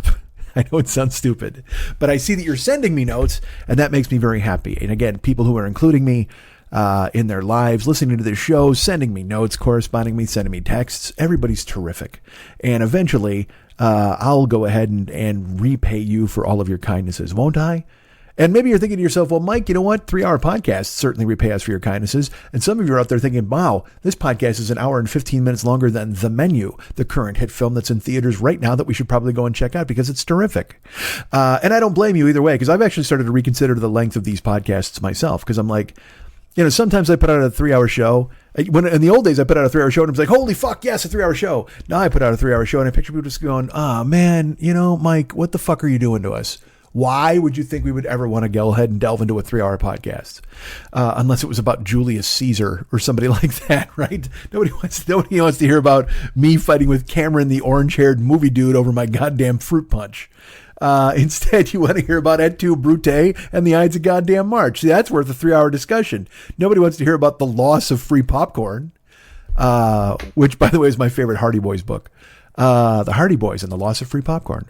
All right, fuck this. You guys can get me at Mike at MikeSchmidtComedy.com, Facebook.com/the40year-old boy, Twitter.com/the40year-old boy, Instagram, Snapchat, and TikTok, Mike40YOB. I am out there for you and your listening pleasure in all of these different places. Communicate with me, please. Send me notes. I will listen to you. And God damn it, here's going to be some commercials. I was just going to say we're going to go to me and Lily, but we're not, because there's going to be some commercials probably for Danielle's podcast. And listen to those and then get ready for me and Lily. And we're going to hit the fucking ground running. Cool? All right. Thanks, guys. Danielle, guess what people are saying about How to Survive with Danielle and Christine? What are they saying, Christine? Very funny, charming, and just the right amount of stupid. This podcast might also save your life. That's a perfect description, because on How to Survive with Danielle and Christine, we teach you how to survive the things that could kill you and the stuff that makes you just wish you were dead. Totally accurate. So tune in to How to Survive with Danielle and Christine. And as always, Remain calm. Hi, everybody. This is Todd Glass. What could I say that would make you want to give the Todd Glass Show a listen? Well, I guess you could poke around on YouTube, and if some of the stuff over there makes you laugh or my Netflix special act happy, then maybe you'll give it a listen. The only other thing I could do is make it short because it's interrupting a podcast you already love. Okay, I'm done. Thank you. Goodbye. Are you ever in the mood for a solo podcast, something you can listen to, like a friend talking to you, but you don't have to say a word as you wash your dishes or drive over a scary bridge? Well, then check out Jen Kirkman's No Fun, the Jen Kirkman Podcast, everywhere that you get podcasts. Recording in progress. Recording. I love her voice. I don't understand the default voice for all of these things anymore. It doesn't make any sense. They were just like, find this. That used to be the voice who told you the time when you were a kid, which, by the way, hey there, children, although there's nobody young enough to not know this listening to this show. By the way, this is the show. Hey, what's happening? Mike Schmidt, 40-year-old boy podcast. But when you were a kid, you could actually, and I did it often. There was a telephone number you would call to find out what time it is, which sounds unbelievably ludicrous now that you say it out loud. You know what I mean? It's just there's many things, and again, I don't want to get look, half this fucking show going forward, rest of time, is going to be, can you believe it's like this now? Because I'm a fucking grandfather and I don't know why. As much as I try not to be, like, I don't, my friends and I talk and we're like, I don't feel my age, and I my buddy, I'm like, my buddy doesn't look his age. We talk about that. But just the very fact that you're talking about, I don't feel my age or I don't look my age, that makes you your age. That's absolutely your age, man. Nobody 23 is going, God damn, I don't feel 23. Nobody at all. Not one fucking person. But then you wind up talking, you touch tone on something like calling to find out the time. Imagine now, because again, you have the world in your pocket. You have in the form of a Pop-Tart. You have an electronic Pop-Tart that actually brings you everything in the world, anything you could possibly want. Press a sequence of buttons, press a special code, and it will give you anything. You can see fake nudes of your favorite actress, or you can find out the time in Bolivia. Whatever the fuck you want, it's in your pocket at the moment's touch. But when I was a kid, you literally had to walk into the kitchen to a landline hanging on the wall, press a sequence of numbers, and fucking a recording wasn't even a person. A recording would just go, why are you making a big, what happened to you? What's with your eyes? You made big eyes. Did you just hear that noise? My computer just started making noise. I didn't hear anything. Like, okay. Then it was just in my head. Oh shit. That's probably bad. You know what? That also makes you every second of your age if you're starting to hear ghost noises in your fucking head. What a fucking tragedy this has become. And now you're doing weird look arounds. What's happening? Are you okay? Do you need a CPR? What's happening? Voices. I think I just called it. Voices in my head. I may have just called it a CPR. I think I may have just, as if it were an individual, like you could That order is up. what I need, though. You know what? I need a CPR. Would you like me to perform CPR? No, I think you can go get me a CPR from the store, please. It's on the It's in the life-saving aisle, right there on the top shelf. Get me a CPR. I want one of those dummies. I want one of those CPR dummies to have in my house, just to pretend like I have a friend, because I have done nothing and gone nowhere. That's what I do now. I just lock them down. I batten down the hatch, especially now there's a chill in the air. There's a chill in the air. I get to pull up my hoodies. Dude, you have no idea. I see, because pumpkin spice is upon us. We all know that. Mm-hmm. And Christmas is also upon us. And I see people who are, these people exist. Boy, these people who think that pumpkin spice is a fucking personality need to get their fucking ass kicked. And fine. But you know who else needs to get their ass kicked? The people who are angry at pumpkin spice. I don't understand them. I don't know why they have this. Here's the thing. There are not armed battalions of guards going door to door and shoving pumpkin spice into your mouth. It's not happening. As much as, you know what? Fingers fucking crossed it's on the ballot eventually. But right now, nobody is forcing you to imbibe or indulge in the pumpkin spice. But everybody, that's even more of a personality than the person who likes pumpkin spice. I genuinely I don't recall. Are you a holiday person? Do you like Thanksgiving and Christmas? I like spending time with people, and if those celebrations are a reason, then sure, they're great. Yeah, and I've covered it on this fucking show. Smells Like Thursday and Thanksgiving and all that stuff. Yeah. How much they mean to me. How much I do enjoy them. And the second, right when Halloween ends and we tick into November, and I will tell you this, fucking my Sirius satellite radio, not fucking around. I was in the car on Halloween, and after I gave out the stuff to the kid, I should have talked about this one last time we talked. And I turned on the radio and they're like, the season is upon us, and it crashing like fucking Trans-Siberian Orchestra cymbal hits. And then you hear Mariah and everybody, and they're like, 7 seasonal channels you can listen to now, including standards and modern and country and pop and children. Yeah, I'm serious. I'm not joking. I think it's 7. It could be a little less. Well, might be 5. I laugh because what was thrown off to bring those in? Oh, there's no doubt. They chucked probably the Billy Joel channel and the Yacht Rock channel. They said, see you later. Oh, they'll never get rid of Yacht Rock. Take a walk, Pablo Cruz. Not interested in you for the next 2 months because Mariah is back in town. No, the Yacht Rock. They also had, they also had that road trip channel. Have you ever heard about that on Sirius XM? Here's the thing. I don't know anything about it anymore. Oh, okay. Oh, that's right. You're no longer. You don't have your finger on the pulse of the broadcasting industry. I don't have my finger on the pulse of anything. You don't even have a pulse. Let's get that to be true. Barely is it going right now. Well, Sirius XM, they incorporate, all different channels all the rest of the year. And if anyone, meets an untimely demise, like if Bob Dylan steps into a bear trap, they're going to have a Bob Dylan channel up instantly. You know what I mean? Where they're going to be like, oh, let's hear Highway 61 revisited as Bob nurses his tibia back to health, that sort of thing. But they have a channel that's a road trip channel, which is essentially, it's just Jack FM. Okay, yeah. the Jack FM trend was like, we don't have a format, ha ha ha, lies. But they still play the same fucking stuff in the same certain sequence. And that's what this road trip channel is. But they bill it as, you know what, man, throw your friends in the car and just fucking put it on this party radio and hit the road and listen to this. It's anything. It could be hip hop. It could be rock. It could be whatever. And I don't know if it's carefully curated or they just went, you know what, just hit an automatic button that plays a million things in a row. I don't know how it works. It's shuffle. It's literally putting shuffle on your ridiculous iPod. But I guess people listen to it because now they just put up what was happening? Are you swatting away wasps? What is happening to you? I am moving my location. You cut completely off. Last word was location. I'm moving my location. I'm listening. I just have to move my computer. Oh my God! But I'm talking to you. All right, do your thing. But I'm going to go ahead and say this, folks. Imagine if you were having a conversation with somebody, and because it's genuinely a conversation now that she has a microphone. It used to be where she was producing, and she would just kind of sit there and laugh, and we'd have a good time. But now she actually has a microphone, so there's a little exchange, a little back and forth, and I do go off on some verbal runs occasionally, and I'll go ahead and fill the space. But now, again, with the microphone, sometimes it's nice to hear her laugh, or we should talk and we exchange ideas. Imagine if you were in a store, you were just having a conversation with somebody and you're exchanging, ideas or thoughts or anything. You're just having pleasantries that you're talking about. And all of a sudden that person turned around and walked away.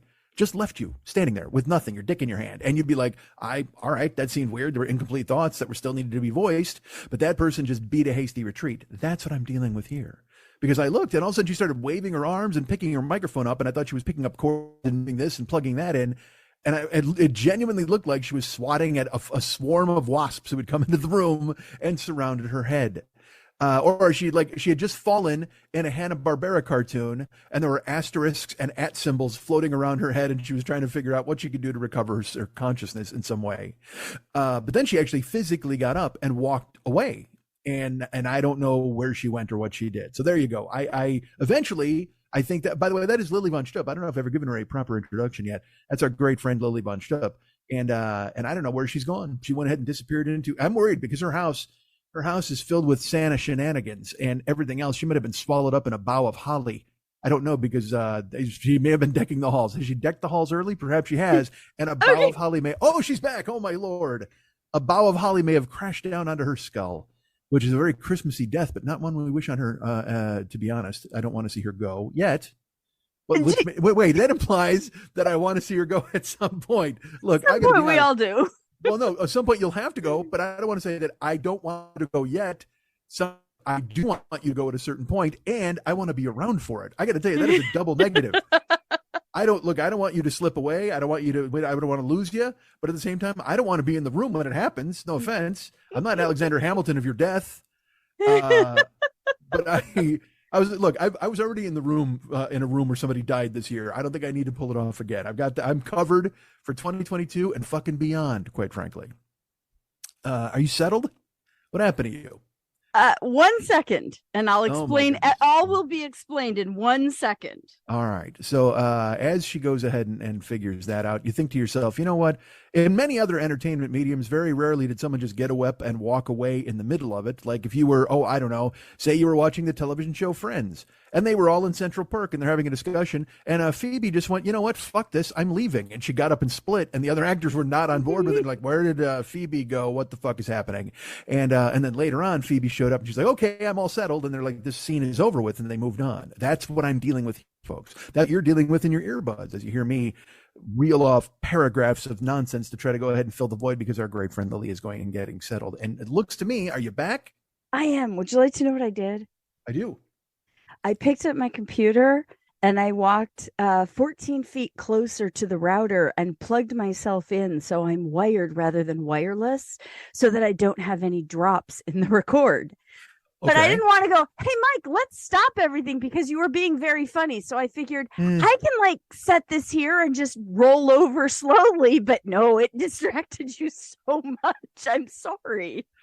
What doesn't distract me? How many times have we been recording and a bug walks, literally flies past my face, and I talk about gnats for 6 minutes and everybody's like, this show is not quality. I'm not a fan. Well, and that's the thing. You want quality. So I went, I'm just going to do this real quick. It'll take literally 4 minutes for me to pick my computer up, move it, grab the cord and plug it in.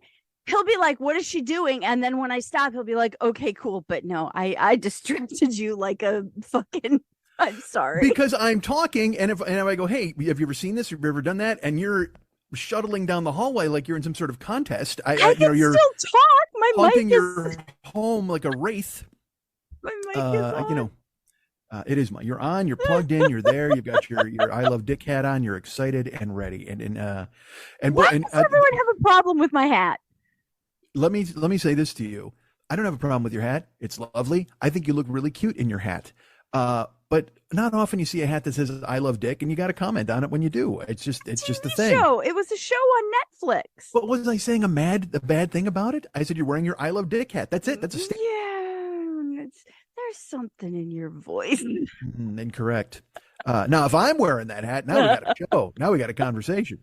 TV show I like. Boo. Nobody cares. I have a new TV show I like. Now that we're talking about that, bring that up. I'm woefully behind on TV shows. Here's shows seen. Here's the shows I've never seen. I've never seen Game of Thrones. I've never seen Better Call Saul, which is crazy because I think Breaking Bad is Breaking Bad and The Sopranos are the two best shows I've ever seen. And to not watch Better Call Saul seems ridiculous, but I will eventually. And I know it comes up a lot as I yawn in your face right now. I have to grab my soda. Don't be distracted. What the fuck is happening? By the way, Better Call Saul is so much better than Breaking Bad. We even started late. We literally were supposed to start. We're like, hey, let's go at 1:00. And she's like, I'll be ready and set and locked and loaded. I said, great. And then I pushed it to 1:15 because I had to scramble into the shower and take care of some other business. And she's like, okay, 15 son. And what happens? I come here at 1:15 and she's located in part of the house. She's far away from her router. Now she's got to get some soda. I don't know. Like, wouldn't you have this stuff all set up when you were ready to go? It was all on my main desk, and so I had to move it. But I'm going to tell you, there's been some drops in the quality right now, and you're going to be mad later, and I don't know why, because I'm hooked in now good, and it should be good. But I was ready because I forgot that I had to be plugged in over here because I don't have a cord long enough for where my thing is. And so you do realize you're the authority figure here, right? You're supposed to be the stability. You're supposed to be the baseline. I'm the wild card. You don't get to go off and like flit into the hallway and grab a Coke Zero or whatever the fuck you're doing. You're supposed to sit there and go, you know who you are? You're the teacher. You're Sister Mary Elephant. You have to go, class. I'm tired. I'm the class. I'm throwing spitballs and yelling. I retired. You dragged me back into this. I was out. Yeah, I dragged you 14 feet down the hallway to the router. That's exactly it. You were right out there, comfortable. It's on my list to get a longer plug so that I have a solid line. Because here's the thing. The studio is on this side of the room for the green screen and everything. I have a blue screen rather than a green screen. But my desk is on the other side of the room where all of my, you don't care, but it's where I do the bulk of my work, and my hard drives are there, and my external pad and all of that is over there. So I just have to move, and I got to get a longer cord. That's what it comes down to. Sorry. Well, you live with Santa. Me too. I'm going to ask him for those things. You could probably you could roll over and say, I need a long cord, Santa. And also tell him to step on it. He doesn't have to wait till the 25th. This man can, not unlike Sirius XM, he could break holiday protocol and he could just get you all of your stuff super fucking early. Why not? Oh. What's the song there's always the challenge. Everyone does it every year for Christmas. They're like, is it Wham? I think it's the Wham song. Mm-hmm. Is it Last Christmas? Yes. Okay, that's the one everybody's like, oh, when you hear that one. No, I'm sorry. It's Wake Me Up Before You Go. Is it really? Okay. It's Careless Whisper. By the way, my guilty feet still have no rhythm. It's been 30, 40 years. I can't figure out why. It's a long time for your feet to remain guilty. I have to be honest with you. Who did my feet murder to be guilty for 40 years? That seems like a long sentence. Yeah, it's Last Christmas, right? Because it's not Mariah. Because I mean, if it's Mariah, you're dead. Because the second it becomes midnight on November 1st, it just kicks in, and everybody's like, oh Jesus, and I don't mind it. I see these people who get upset or mad or like, and again, I know it's a bit half the fucking time, because you know why? Everything in the fucking world is a bit now. So that's what you're doing. Nobody's truly mad about it, I don't suppose, but they certainly. They will not stop talking about it, and I don't understand the anger or the rage or whatever the fuck about. Now, look, has pumpkin spice been abused in the mainstream? I think it has, certainly, because now there's like pumpkin spice soup and pumpkin spice Cheerios and pumpkin spice every other goddamn thing. Pumpkin spice toothpaste, pumpkin spice fucking hair gel. It's not necessary. It doesn't need to be that way. But at the same time, who gives a shit? Make it. Let everybody buy it. And you know what? Make pumpkin. If you make here's the thing. Everybody's like, they got to get rid of pumpkin spice. It's fucking so annoying. No, I go the other route. They need to make pumpkin spice year round. You know why? Because then nobody will fucking bitch about it. But then it just becomes vanilla. Huh? They do. But not with like the signs and the shit. Pumpkin spice is available at any time to brighten up your April if you want to. Yeah, but not in like lattes and things like that. What people are angry at is commercialism. Don't you think? It is Oh God, grow up though. Grow the fuck up. At billboard, guess what? They're never going anywhere. You're gonna die, and there's gonna be roaches climbing on billboards. That's it. I don't like commercials. So fucking what? Yeah, commercials are dumb. They're awful. Nobody likes them. But at the same time, get a DVR if you don't like fucking commercials and zoom right through those motherfucking things. I don't like the intrusion. Commercialism is taking over. What? Oh, it's taking over now? Is it now? Tell the Flintstones who sold me cigarettes in 1961 that commercialism is taking over now. You fucking humps. Jesus Christ. People just annoyed by the dumbest shit. And only because... Oh, don't! I'm not going to do this with you. I'm not. Capitalism. Guess what? It's the only game in fucking town. You know what? Doesn't have to be. Oh, but it is, and it ain't going anywhere. I don't give a fuck. 14 teenagers with placards aren't going to overthrow capitalism tomorrow. It's not going to happen. Give them 25 years. Good luck. I hope so. I think Gen Z will. Oh, sure they will. Gen Z. You know why they'll do it? Because they have a title and capes. Gen fucking Z. Grow the fuck. We're Gen Z. We're here to change capitalism. Go fucking go off a cliff. Don't you recognize yourself as Gen X? I know. I'm told I'm supposed to be Gen X, and because you know why? Because I'm Gen X. I don't give a fuck about Gen X. That's why. We were the ones who didn't fucking care. We came between the guys who fought the Nazis and then everybody else. And I'm not millennials, Gen Z. Who gives a shit? Here's what I hope. I hope young people take over the fucking country because I shouldn't be allowed to decide anything. I'm 55 years old. I'm going to be dead and here's a hopeful wish cast, 20 years. So I hope I've got 20 fucking years left. But it's like, here's my favorite thing. And I don't want to get into this shit. I don't. Because I see it fucking everywhere, and I don't want to fucking peel the onion on this. I don't give a fuck. But seriously, there was an election here last week, whatever the fuck, and all right, I'm going to talk about this. You're going to get into it because it didn't go the way some people thought it was going to go. All right, there was a lot of predictions about it. It was going to go a certain way, and then it fucking didn't. And just like every other fucking time something doesn't go their fucking way, they now want to change shit. But at the same time, look. When the Supreme Court got stacked with assholes, Democrats were like, expand the court, and it shouldn't be a lifetime fucking nomination. And everybody was like, boy, you can't change that fucking bullshit. That's just the fucking law of the land, man. And now, then when they lose an election, there's the voting age of 21. These kids can't decide. And it's like, fuck you, it's the same thing. It's the same thing, you stupid fucks. It's the law of the land. It's the same excuse and argument. We lost, so change the thing that beat us. We lost, so change the thing that beat us. Fuck you, man. It's never going to happen. This fucking horseshit. Make DC a state. Make Puerto Rico a state. Okay, do it. You know what? They need to elect a fucking president who's just like, I don't give a fuck. I'll sign anything you give me. Put it up here. Zing, zing, zing, zing, zing, zing. Try 4 years of letting everybody do whatever the fuck they want. Let's see how that fucking makes it work. Make this whole country hate Ashbury from 1967 for 4 years, and let's see what the fuck happens. It'll be gorgeous. Everything will be completely fucking changed on the other side of it. It drives me crazy. I think there's a happy medium in there. No. My God. No happy mediums. Capitalism is your pumpkin spice. It's your pumpkin spice because you're the one who's angry and raging about it. I'm not angry or raging. I feel it's here to stay and it's not fucking going anywhere and whatever the fuck.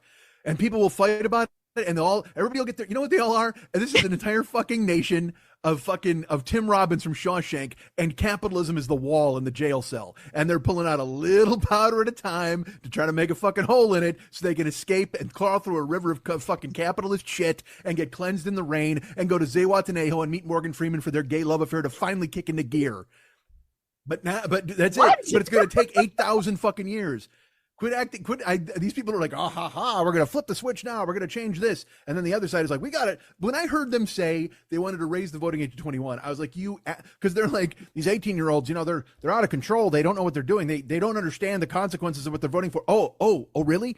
But you can put them on a fucking trawler and send them over to get shot in fucking Afghanistan or whatever the fuck. 18 years old is old enough to take a bullet, but not enough to cast a ballot. Get the fuck out of here with your nonsense. Tired of it. It's so stupid. And also, look, it doesn't have a chance in hell of happening. It's like just like expanding the court and packing the court, all that shit, or making it 9 people or fucking 40 people, or you know what? Let's hear what we do. Make DC a state, and every citizen's on the Supreme fucking Court. We'll just do them both in one fell fucking swoop. DC's a state, and everybody who fucking lives there who's in a DC zip code is on the Supreme Court. And they all have to mail in ballot every fucking case. They'll decide one case a fucking year. Jesus, fucking unbelievable stupidity. It drives me out of my fucking mind. I don't get it. And then, but again, this whole Gen Z saved the country. They came out of nowhere. Hey, man, you don't have to say Gen Z. Say young people who care about this fucking planet and the way they want to live. That's who they are. Quit with these fucking labels and this shit so you can fucking eat, so you can marginalize them later when they do something you fucking don't like. But I'm not going to talk about this. I don't know. That's a lot to unpack. All I can tell you is I can tell that you are Gen X because you are born of trauma. And as much as you try to be like, go enjoy your pumpkin spice, it's like, hey, did you know that oh, fuck this? Because I'm just enough old man. You know what I mean? I'm also like, hey man, live your life. What the fuck? Who cares? I guess that's like there's some sliver of libertarian in me who's just like, I don't know, fuck, do whatever you want. I'm just saying in the classic sense, not in the warped sense where everybody goes, hey man, I'm a libertarian. You know, I believe, and you're like, cool, that's great. And they're like, so it's okay to sleep with 8-year-olds. Whoa.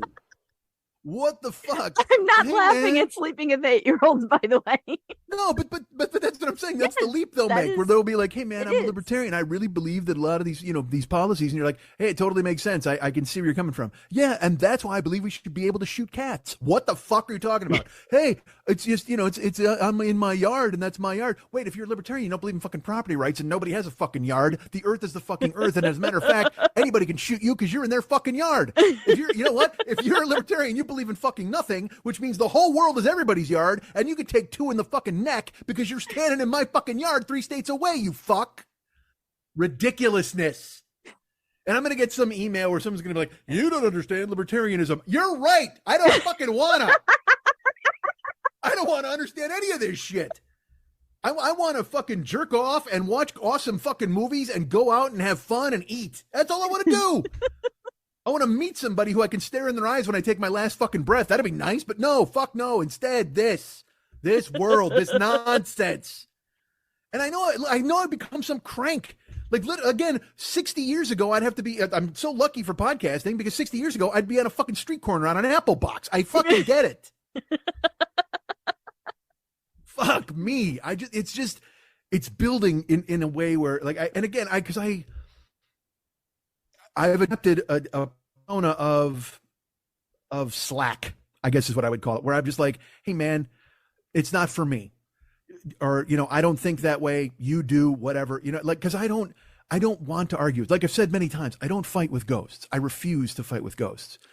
But I also, when something, it just seems to me that this entire society is now so much more accepting of mid. Like greatness used to be great.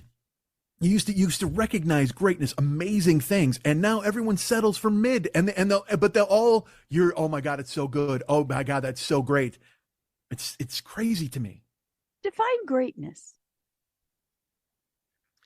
A work of art that stands head and shoulders above the rest that you can clearly see. It's like pornography. I know it when I see it. Okay. Okay. And look, everyone has a different idea of great. I understand this. And I understand also when I say settling for mid, I say mid in my eyes. I get it. Cause look, all right. I saw the new Black Panther movie, Wakanda Forever. And, I haven't seen it yet. People are raving. People love it. They love every second of it. I know only 2 people so far, truly 2 people on the planet that I've seen who did not enjoy it. And I'll raise my hand. And the other one is a good friend of mine. And he saw it before me, and he texted me and he's like, hey man, have you seen it yet? And I said, I'm seeing it tonight at 11. He goes, okay. He goes, let me know what we'll talk tomorrow. But he couldn't contain himself. So I went to see it at 11, and I got home and I felt the way I felt, and I had nobody to talk to. And I didn't want to go. It's like I saw the movie Nope, okay, this summer. It wasn't for me. There, I can talk about it for 2 hours though, because I respect what he did. I shouldn't even say what he tried to do, what he fucking did. And it's a combination of Close Encounters and Jaws. it's his homage to those types of films. The cinematography is ridiculous. What he did extremely well. It's not for me, and it wasn't. I feel it was sold as something that it's not. Okay. I think I would have preferred a much different marketing campaign, because they sold it as a whiz bang alien adventure and a alien invasion type of stuff going on, and it is infinitely more subtle than that. So I'm not even saying it's bad, but I will say when the movie ended in the theater, like one guy clapped in a full house when I saw Nope, and other people stood up and they were like, and I'm not joking, a guy looks at his friends and he goes, "What the fuck was that?" Like, because it was sold to us as a different thing. Yes. All right. Capitalism. Get your spoon. Go ahead, get your spoon. Move your poster of Rita Hayworth. Take another spoonful of dirt off. Bring it out to the yard. I'll see you in 35 years when you bang a rock through a fucking pipe. Good fucking luck. And it just me as it wasn't. I feel that he was trying to do a certain thing that I didn't feel he accomplished, but I got it. I thought some of the metaphors were on the nose. There's a guy on a motorcycle. You never see his face, and he's the invading media. Spoiler. I will say this. It was a brilliant commentary on the fact that everything in the world is now content. And eventually that will destroy us. There's no, look, yes, I understand it. Yes, fine. Again, another spoonful of dirt out to the yard. You understand, I do. I don't give a fuck about capitalism. I also, I've said this on the show many times. It's weird to see a system or a way of life be destroyed in real time. To see it spiral so out of control and ruin so many lives. And I wonder if it's because, again, I don't want to do this, but social media puts the onus and the spotlight on these people that are so destructive and evil, and all these ass fucks who wanted to be funny and aren't, or these ass fucks who wanted to get laid and couldn't. Like Peter Thiel, or all these motherfuckers, or Peter Thiel, whatever the fuck you say. They've got all this money, and they hire these goblins to go and run in different states and different places and try to take over from the inside out, because they realize, you know what? We need judges and lawyers and ass fucks to run and take it over to what? To destroy shit. Peter Thiel has so much fucking money. It's there's always this parable where they're like, and I'm going to paraphrase it. I don't fucking know it. I'm going to fuck it up, but don't write me. I don't give a flying fuck. There's always the thing like, hey man, to get $1 billion, you would need to have collected $1 a day since the beginning of time, and then buy Apple stock at $1. You know what I mean? It's never, because it's ridiculous. You can't even understand it. $1 billion you can't understand. And then you see this ass fuck who blows 44 billion, and then he's also still got 400 billion. Bezos got like 150 billion. And yes, it's sick. It's ridiculous. I walk past people that are sleeping in grass. I walk people that are sleeping in tents. Yes, I know. And it burrows into your head like a fucking worm. I know this. But also at the same fucking time, I'm tired, I guess, is bottom line. Because again, like you keep saying capitalism, fine. I've 20 years. I'm not going to spend my 20 fighting the good fight against capitalism. I'm not fucking Solzhenitsyn or whatever the fuck. I'm going to have a sandwich. That's what I'm going to do. I'm going to have a fucking sandwich. You know what I found yesterday? A delightful list of 16 great soups in Los Angeles. I look forward to eating it. I've had 2 of them. I can't wait to maybe try the other 14. I like soup. I like sandwiches. And if I have to exchange fucking currency for goods, whatever the fuck I got to do still, because eventually when you guys win and you get your spoons out and all the dirt's out in the yard, and then I get to trade pelts again for soup, then that'll be fucking great. But holy fuck, enough. Because people will do that, again, they'll steer it in any fucking way. Someone will say stuff like, oh my God, I bought this awesome pair of jeans. Oh, really? Did you know there's a starving person outside your building who could use that money? Yeah, but I need fucking pants. Get off my dick. I help who I help when I can help. But sometimes you need a pair of fucking pants. No one is saying you can't buy pants. They're just saying that the system is set up to make most people fail and a few people succeed. And so when I asked you what you mean greatness is, there's nothing great about exploiting people to make $1 billion. Lily, I love you. I do. But man, this Karl Marx nonsense has got to fucking get tempered. I don't get it. I am a fan of capitalism. I am not a fan of unregulated capitalism that preys on other people, because there's a difference. You should succeed and be rewarded for what you do. You should not succeed and be rewarded for exploiting and killing both the planet and the humans on it. Yes. But not everything can be. There's no Venn diagram that loops it in. But there is. There's not where you can pull it all. Not but everything in there the world is. goes back to capitalism. Not everything in the fucking world can be dragged over there. I Give me a topic and I will prove you wrong. that's exhausting. That's fucking see, exhausting. Here's the thing. That is the reality.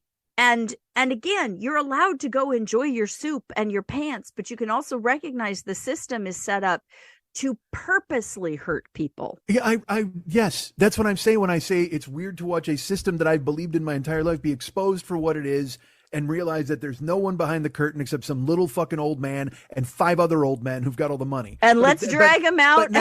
But now I'm literally a stone's throw away from, you know what, the Rothschilds. You know what I mean? Like, I'm not going down that fucking tunnel. I'm not being that fucking person. So where again, you can say, well, this person, this group of people, and this cabal, and these ghouls, and then all of a sudden, hold on a second, did you know that there's 7 people who run the earth? Shut the fuck up. I've never said any of those Not things. you. What I've That's said a is blanket statement. But the reality is, if we don't recognize that the rules have to be fair, nothing will ever change. And Gen Z has been brought up being shot at in schools and basically said to the people who voted quite to frankly, not enough of those bullets are landing from what I've seen. I'll tell you what. I don't dislike young people. I don't dislike Gen Z, since we're calling them that. The point being, the people that were anti-Vietnam changed the way some things are done about war. And then a generation of, I'm sorry, I'm going to jump in. And then a generation of old men decided to crush them and their ideals for the next 60 years. Well, the good thing is the old unvaccinated people are dying off. And that's going to be the thing that helps, along with this new generation's view of this is not the world we want, because I shouldn't have to send my kids to school to be protected from guns. And so Gen Z, to me, is the generation that grew up with technology and isn't going, how does that work? And why does that going to change things? They're like, in the last 10 years, the rapid changes of how the world coexists is amazing. Gen Z to me is the generation that won't shut the fuck up and let me watch the game. No one's stopping you. It's a joke. I'm saying it as a fucking joke. I don't care for them. Good for them. Save the world. Please, because I want you to have a world to go to. I have a fucking godson. I have essentially what I consider a goddaughter. They want you to sit home and watch your game. They want you to enjoy your pumpkin spice. But I'm an ally. Don't they want me out there yelling, screaming on the front lines too? They just don't want you to actively oppress. That's it. That's all any of this is. I don't oppose. I saw when they started talking this bullshit, but they're like, raise the voting age, raise the voting age, raise the voting age to 21, raise the voting age to 21. Well, you know what? All right, that's cool. I hear you. That's fine. If you want to do that, I'm saying that's fine. I will go along with that. Cap the voting age at 65. Well, you can't, because we have an amendment that says you can't do it. But I'm saying if you want to do one, do the other. Do them both in tandem.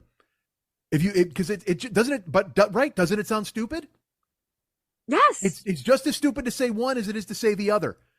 So if you're going to say, oh yeah, make the voting age from 18 to 21, well then fine, then no old fucks vote. How about that? No more old fucks voting. They're only doing that for self-service reasons, and that's part of the problem. Let me jump in.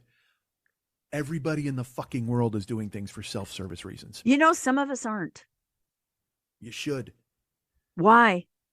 Because then you'd have some self-service. Then you wouldn't have to worry about some fucking thug coming in and stealing shit and ruining stuff and trotting upon your back. Fuck these people. Fuck everything. God damn it. Everything I agree with. I agree. Blow it up. That. I need a code. You know what? Gen Z's all smart. I've seen movies. They hack shit. Hack into the fucking nuclear codes and blow everything to fucking pieces. Give this fucking country and this world back to the giraffes. Let them fucking run. God damn it. It's just fucking, it's so exhausting. It's funny. It is exhausting. I laugh I laugh at watching, you know, as the lights come on and the roaches scurry over at Twitter, because who knows what the fuck this idiot's gonna do with it as he tries to drive his flaming bus into a fucking wall and destroy it. But I see people who constantly bitch about the site, this hellscape, this terrible thing, and then go, you can find me at LinkedIn if this thing goes down, and also at Instagram, and you can find me at Mastodon, and you can find me. I'm like, you really want another one? You want a fucking another one? No fucking. I got news for you. If it goes away, if it implodes and it fucking goes away, I have my Instagram page. I have my Snapchat page, which I never use. I have TikTok. I've planted flags in those places, but not used them. Okay. But because Twitter's the one that I've used the most, Twitter and Facebook are absolutely, because that's my age. That's how old I am. I made it to Twitter, and I went to Snapchat begrudgingly. I have not made the leap to TikTok, except there's amazing fucking things there. I've seen them. I just don't know if I'm up to being able to do bullshit on there, which is fine. But what I'm saying is, I can't. Twitter was the one that was it was news, it was fucking everything, and I can't pivot. I won't pivot. And also you can't tell me that you're going to sit here and bitch and but oh my god, this thing and fucking social media, it's a crime, it's crippling stuff. Find me at Mastodon at x.e. What the fuck are you doing? I got news for you. When Twitter goes away, I will have a robe, a waistcoat, a night waistcoat, and I'll build a fire and I'll read a book. You know what I'm going to do? You know where I'm pivoting from Twitter? I'm pivoting to pipe smoking. That's where I'm fucking going. And I mean like not weed. I'm old school fucking Winston Churchill, cigar, fucking pipe in the mouth, feet up, fucking fireside chat. That's what I'm doing. I'm going fireside fucking chat. When Twitter goes away, I'm not following you to LinkedIn. That's the thing. People are like, oh yeah, LinkedIn is a social site. People use it for, no, what the fuck? I thought that's where you went to get jobs as lifeguards. Now it's your fucking social site? It's evolved. No, it's devolved into fucking garbage, because it used to be a site where you could get a job, and now it's another site where somebody gives me their fucking cranberry recipe. I don't give a fuck. Go find a job. LinkedIn was to get a job, man. LinkedIn was where you were supposed to go and try to get a job as a tech bro or an engineer or a fucking security guard, whatever the fuck you had to do. It was you know what? LinkedIn is where you put on a tie. LinkedIn is where you used to have to put on a fucking tie. And then these fucking hippies came in and ruined it with their fucking Crocs and their sandals and their fucking bullshit. The whole place smells like patchouli now. You open up LinkedIn, it's like, forget it. Fucking incense and peppermints place. What the fuck happened? God damn it. LinkedIn used to be respectable businessmen. And now it's a bunch of fucking, this horde of the unshaven have come in and taken over LinkedIn for Discourse. Take your Discourse somewhere else. This is where I go to find a job as a second level assistant in some fucking company. I want a job in a monolith. That's what LinkedIn is for. That's where you go to find a job in a monolith. It's not where you go to discuss the current fucking residue that you're finding in your garden because your tomatoes didn't grow properly after you used the wrong charcoal. Get the fuck out of here, man. The Discourse is creeping. It's going everywhere and it won't stop. It took over LinkedIn. LinkedIn was a job site. What if Ask Jeeves was here now? He'd be so fucking pissed because nobody would ask him a fucking thing. They'd be telling him shit. It would now be Tell Jeeves, and Jeeves would put a bullet in his fucking head because he had to listen to every fucking voice in the world telling him what he did wrong. Wrong tie, wrong spats, wrong fucking Jeeves, you fucking idiot. Boom! Gone. Hole in the wall, blood and brain splattered all over. The corpse of Jeeves is fucking slumped to the ground. Fuck me, man. The Discourse is creeping. Let it go. I'm tired of the Discourse. I need a whip and a fucking chair to keep the Discourse at bay. It finds itself everywhere. You can't go get gas without a guy telling you what the fuck's going on. A TV show comes on at the gas pump. What the fuck? Can I have 5 seconds of solitude where I believe that to think and ponder? I just want to ponder. Is there any place left to ponder? I'm afraid if I go to Walden Pond, there'll be some fucking sign there telling me, hey, did you know that these are the 5 different lattes that you can drink at Walden Pond? Get the fuck out of here. It's supposed to be crunching leaves in solitude and pondering my death. Fuck the Discourse. Fuck people. Fuck screens telling me shit. You know what? You and I both hate capitalism. Yeah, I never said I didn't. It's not the Discourse that you hate. It's the change. I don't look. The world's gonna change. Everything's gonna fucking change. I get it. I saw Children of Men. All right. Eventually, everything's going to change where like nobody can get pregnant anymore and a coffee shop's going to explode in the first 10 minutes of your day. I understand this. And look, I welcome it. I'm excited for the new exploding coffee shop. Go ahead, bring it. I'm very happy to see the one pregnant woman that you have to smuggle into Michael Caine's secret house. Bring it on. Oh, It's so much better to me than finding out that Lizzo owns a $36 million house. Jesus. You want to talk about capitalism? Lizzo just bought a $36 million house. And I went, what the fuck? Is she win the Powerball? And then I read she's now selling her $22 million house to get her $36 million house. And I was like, and it showed me again just how out of fucking touch I am. Because you know what I hear all the time? I hear that Spotify doesn't pay artists. I hear that people don't make money. And now Lizzo's buying a $36 million house because she got a fat girl show on fucking whatever the Blender or whatever That other was fucking rude. channels out there. It's what it's called. It's called like Lizzo Fat and Fabulous. Here's the thing. She has an entire capitalist enterprise to people who are not standard image. Really? Yes. She's filling the need that the basic consumerism doesn't. Let me say this for the record, by the way. Incredibly talented. Absolutely unbelievably incredibly. I'm not shitting on her ability. And also I believe, again, if you want to you're gonna yell capitalism in my face. That's what it is. Make every fucking dollar you can. Abso-fucking-lutely. There's no way you should not make fucking money. Go ahead and make if you're Lizzo, make all the goddamn money. That's fucking great. Although I will say this, and I'm gonna point it out, and you guys are gonna be like, "What? This doesn't make any fucking sense." And here's another thing too, though. I may have said this on the show already, and if I did, I apologize. But what the fuck else have I not done in this fucking show? All I've done is repeat myself for the past fucking 14 years. I don't like that, and then I like this, but then I don't like that, and get off my dick, and whatever the fuck. Shut up. Oh, you jerked off again? Good for you. What the? I don't even know the name of the song, and that's an issue for me. It was like one of her first singles that came out. She stole a song, and it was a gigantic song, and she fucking stole it. And she stole a song. I believe she stole it because it came out a year after a song that sounds exactly like it. And now I can't think of it's the song where she's like da da da da da da da da da da da da da da da da. It was a DNA test. No, it was a huge hit single, and I can't pull it up, and I can't play it now. Truth Hurts. Maybe, I don't know. Yeah. Okay. Lizzo is facing a plagiarism claim over the #1 hit "Truth Hurts" by Black Beatles, by Ray Drummers.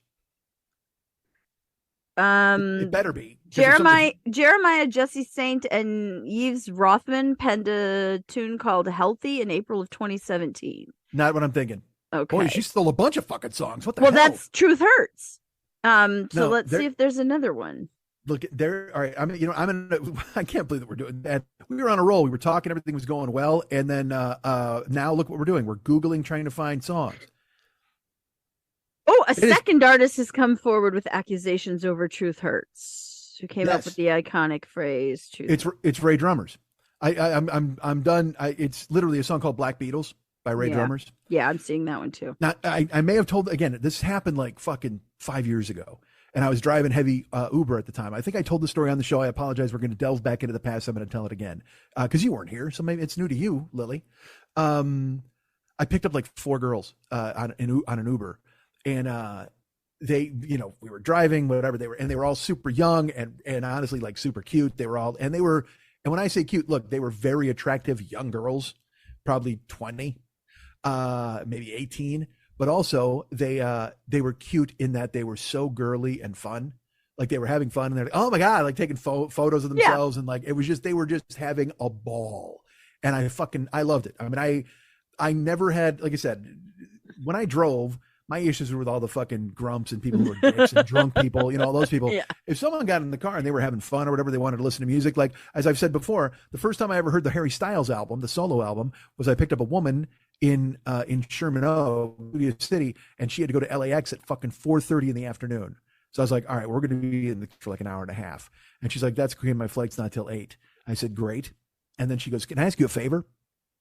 Can we listen to the new Harry Styles album while we're going down there?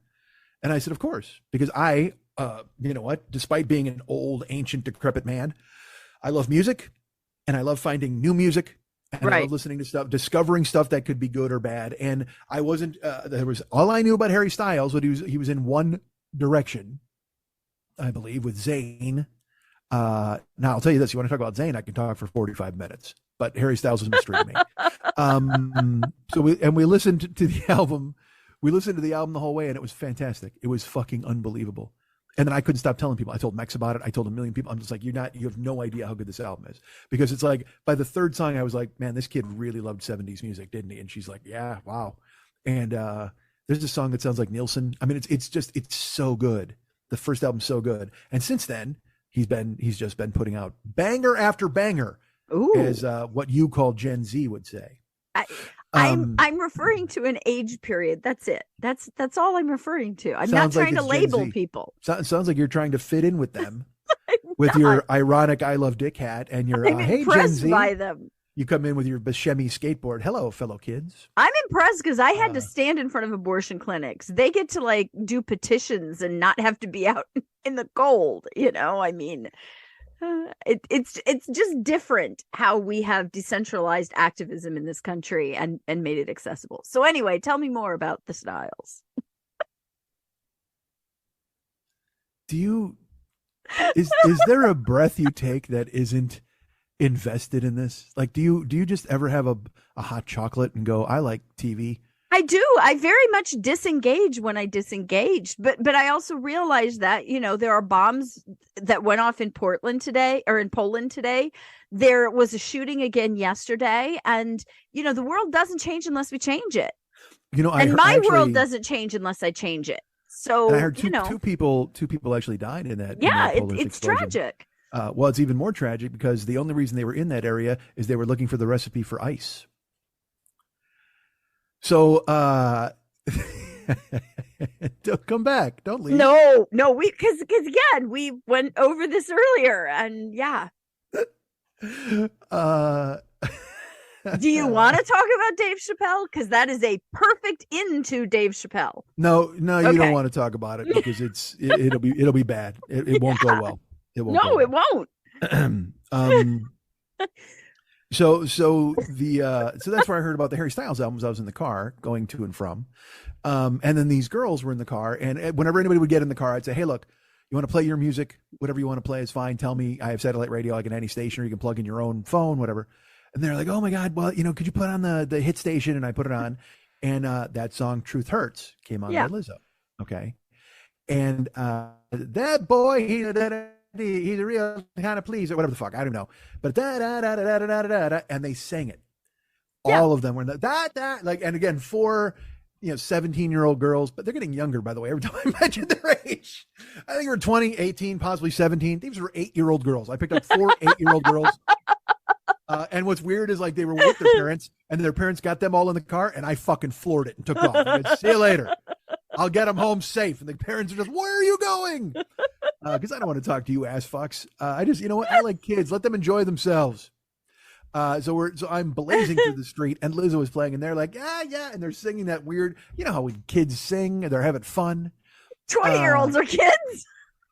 How old am I? I'm 3 times their age. Yes, they're kids. Believe me.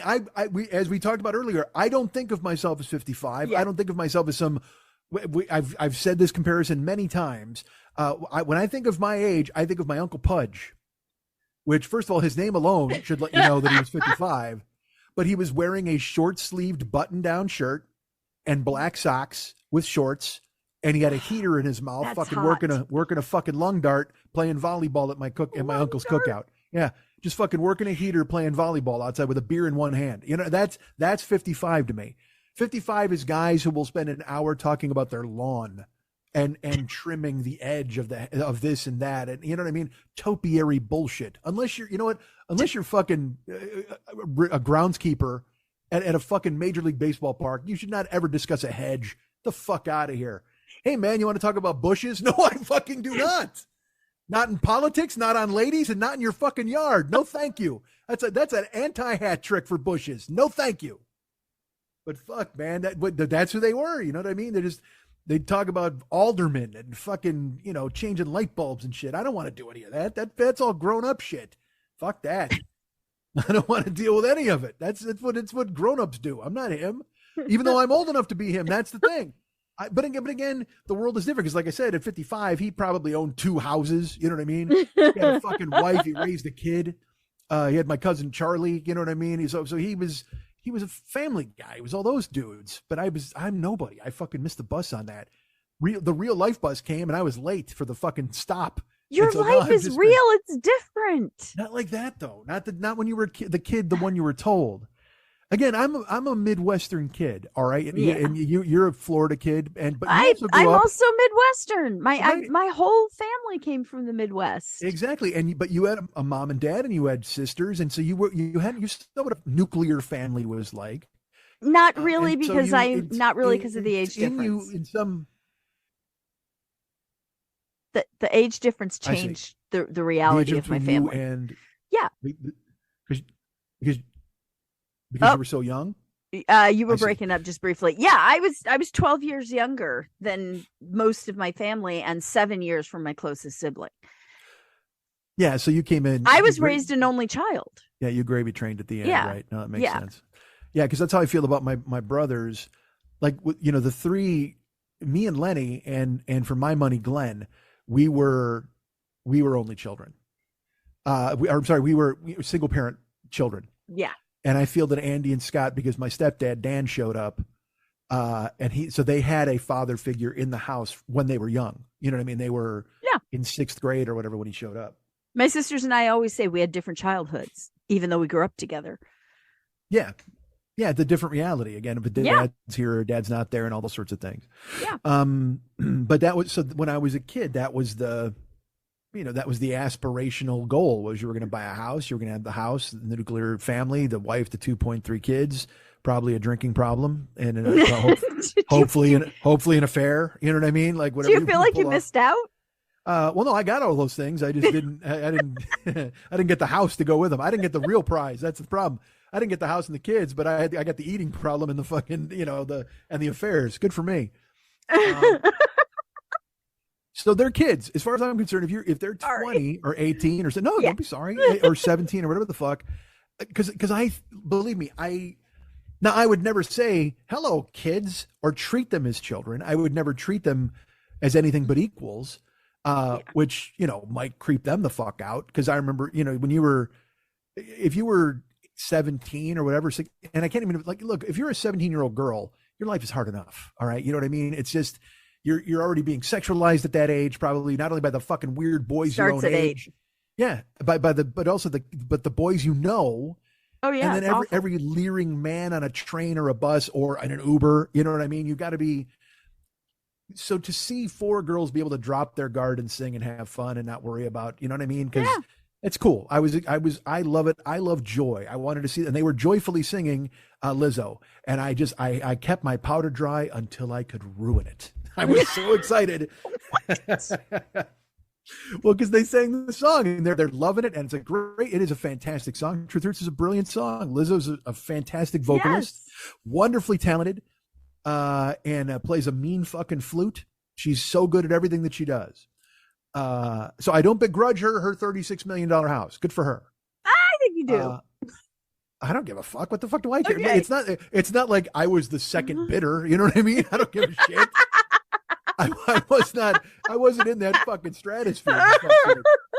The closest I'm going to get to Lizzo's house is listening to Lizzo in the car while I drive past houses. That's literally, that's as far as I'm going to fucking get. So these girls are singing and enjoying the Lizzo song, and I also enjoy the Lizzo song, but I'm not singing because that's creepy and weird. But I can't wait for it to end, because I go, oh man, I am going to blow their mind and ruin this. It's going to be so great. I didn't want to ruin it, but I wanted them to come into my way of thinking, because I didn't even know that was a known thing, because I didn't hear anything about a lawsuit or a plagiarism or a settlement or anything like that.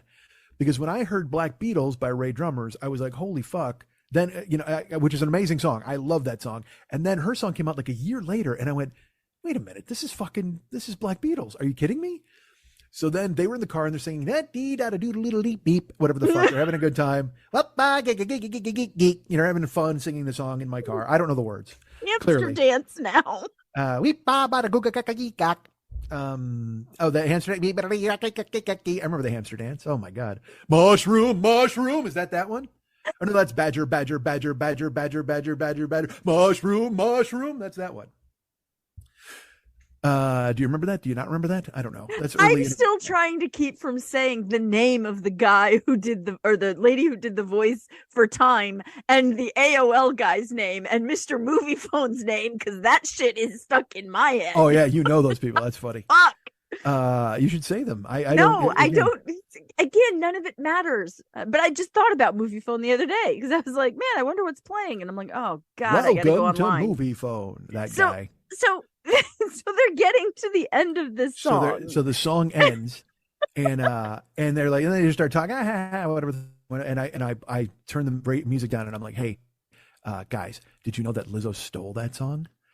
And they're like, "What? Oh my God, no! What are you talking about?" I go, "No, I'm serious. Like, have you ever heard this song? I'm going to play a song, and you guys tell me if you think it was stolen or not. Like, it's whatever." And so I played the song, and they go, "Oh, we know this song," and it dum dum dum dum dum dum. It starts out with the bum bum bum bum bum bum bum bum bum bum bum bum bum bum. That girl, she's a real crowd pleaser. I have a rearview mirror so I can see them, and they're listening to it. They go, "We know this song," and oh my gosh, yeah, it's Black Beatles. And then it starts to play, and then the vocal kicks in, and I'm driving, and I see them, and they all go, "No way!" And I'm like, "Right, I'm not crazy, right?" And they go, "No," and I go, "Okay, that's all that matters." Because I steal songs and buy giant houses. Good for you. If the Ray Drummers come to you and you give them $1 million, however the fuck they fixed it, I don't know. But I just wanted validation where I went, I'm not crazy. I'm not crazy. My niece and I've picked my niece up at the airport a few times, and then unfortunately and you walk that line where you're just like, all right, I'm her uncle, but they don't call me Uncle Mike, and I know it there's 10% of that, but that bothers me, which seems weird. They just call me Mike, which is fine. And again, I wasn't a part of their life for the first, 12, 14 years of it. You know what I mean? They were, because I wasn't talking to Lenny, and so I didn't see them. And I've told the story on here many times where when they lived in my building as babies, they would walk past my house and they would see me and they would look in my door and just look at me because they knew I sort of looked like Lenny. I'm sure they identified it. And it was funny to see babies have DNA coded within themselves to where they could be like, hey, do we know him? Is he like our guy? You know what I mean? Is that dad? Because I don't look like Lenny, but I'm sort of Lenny shaped, I suppose, to a child. I don't know, whatever. But now I'll make my niece Anna, I'll be like, oh, you got to hear the song, and I'll play her music. But the best part is she has a super open mind where she wants to hear stuff. And then I did the same thing with her with Lizzo and then the Black Beatles. She's like, oh my God. Like she couldn't believe it. And I'm like, yeah, see, exactly. Right. And I'm only doing it again. I'm not trying to be the low police. I don't fucking care. She can do what the fuck she wants, and good for her. And I'm sure the Black Beatles are doing just fine. I'm sorry, the Ray Drummers. I keep calling them the Black Beatles, but that was the name of the song. But at the same time, it's that thing where I'm just like, I'm not nuts. I'm not nuts, right? You understand this. And so as many people, so now I have at least 5 young women who are like, yeah, no, you're not crazy. And that's all I need. That's it. I need a handful. I need a handful of young women out there in the world who believe that I'm not crazy. And that's it. That's all I needed.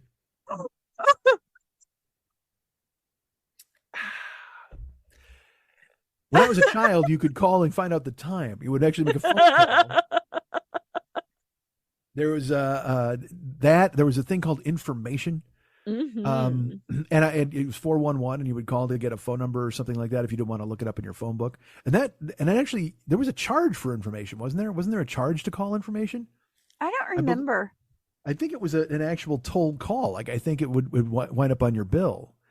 Do you remember calling the libraries and asking the librarian questions? No and way. Then she would look it up and call you back. Oh yeah, I'm old.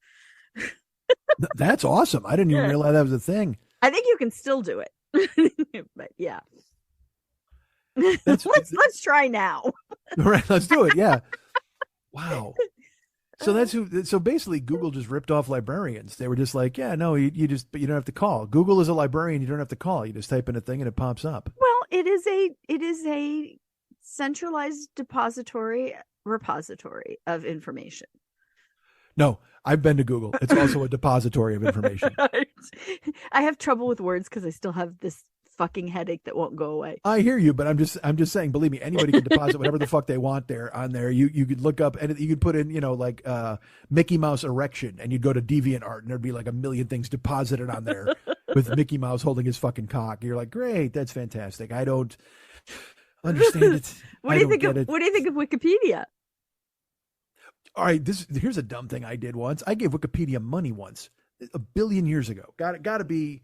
Why is that dumb? Well, they made some plea. Well, all right, here's why it was dumb. Because this had to be 10 years ago, right? And I think I sent them $5 or $10 because I was like, I use this, and it doesn't seem like a bad thing. But this is before I realized that Wikipedia was just some crowdsourced dictionary. So like if I look up celery on Wikipedia, someone could be like, this is actually poison that grows out of anybody could change celery if they wanted to turn celery into a weapon of mass destruction. You know what I mean? Only if they cite their sources. That is the thing about it, is it is users. It's got that little number 3, and you scroll down to the bottom and it says 3, and it just says next door neighbor Mel. Yeah. Well, it was Mel. He told me that celery is a weapon of mass destruction. But it's a great thing. I use it all the time.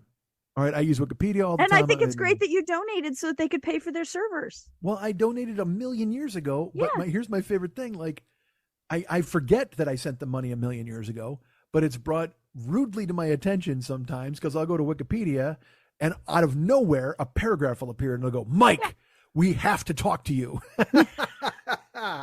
And I'm like, all right, what did somebody do now? And why, what possibly could have happened that you need my fucking help? There's no way I'm effective in any way. There's nothing you could need from me that I could provide that would be able to get you out of this jam. I don't have a mystery machine. I don't have a talking dog. I'm not figuring out any fucking thing. I am not the one to call. There's got to be plenty of other people who, when the wiki signal comes up in a paragraph, that can respond and help. I am not the one. But because I once gave you $5, they're like, hey, he's a soft touch. Let's send him a paragraph. Mike, you're not going to believe this. No, it's Wikipedia. Chances are good I'm going to believe it, even though I shouldn't, because as we aforementioned celery, it's a terrible weapon of mass destruction. Well, some stuff because again, they change sports. They'll change Wikipedia. It's so funny. They do it as a bit now. Yes. Like a coach will get fired and he packed up his life in shame and moved on this date or whatever the fuck, and everything. And I'm like, I can't trust a dictionary that can be vandalized. You know what I mean? It doesn't. Whenever I worked on a game show, they'd be like, no Wikipedia. You can't use Wikipedia as a source. And it made complete sense because any fucking maniac could have come in and changed the goddamn answers either the day before or the day after. So then either A, it was wrong when you got it, or B, it was right, but then they changed it afterwards and it was wrong later and they can't find the attribution. And then somebody's not going to win funny money and they're going to be mad because I wound up picking up the wrong fucking clue from Wikipedia.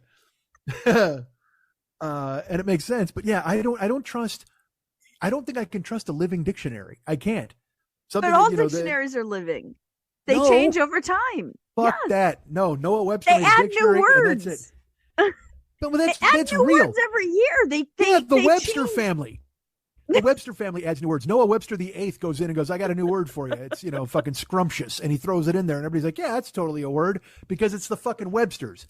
They're supposed to change dictionary. I don't want to deal with fucking Roger, who got off his fucking shift over there at Ralph's and went home and was like, oh man, I am so bored. What if I changed canned soup into a magic elixir? Bing, bing, bing, bing, bing, pushes 14 buttons, and now people are eating chicken noodle soup because they think it cures fucking multiple sclerosis. Fuck that. Why are you doing this? Because Wikipedia said I should.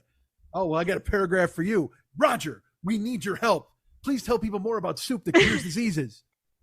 Roger's typing away like an idiot, and I'm home going, what the fuck, man? I gave $5 to support Roger and his nonsense and his flying phalanges of nonsense. I think not, Roger. Flying phalanges. Yeah, that's right. I want to use that as my magician thing. The flying phalanges? I have the flying phalanges of nonsense. It's like the fickle finger of fate. You now have the flying phalanges of foolery. I'll go with foolery. Leave Tom out of it. Yeah. Well, I mean, I use Wikipedia to find information and then go and read the resources that are put there because I actually like research stuff. So I use it that way. Don't say that like it's some pejorative, like I don't. I heard the tone in your voice. I actually research there stuff, not like there is you. a skepticism of where it is the start to find and research from and draw off of, because it is a living document. Although I will tell you, my absolute favorite entry that was put in was about Donald Trump, where they wrote that he is the only cast member of Home Alone to be twice impeached as president. True. That's a true one, and it's funny. It is, and it worked. Yeah, you can leave that one up. You don't need to swoop in and take that one off. My $5 doesn't pay to edit that because that's a true fact. You can go ahead and leave that up under that biography of. Now, is that a name I'm supposed to know?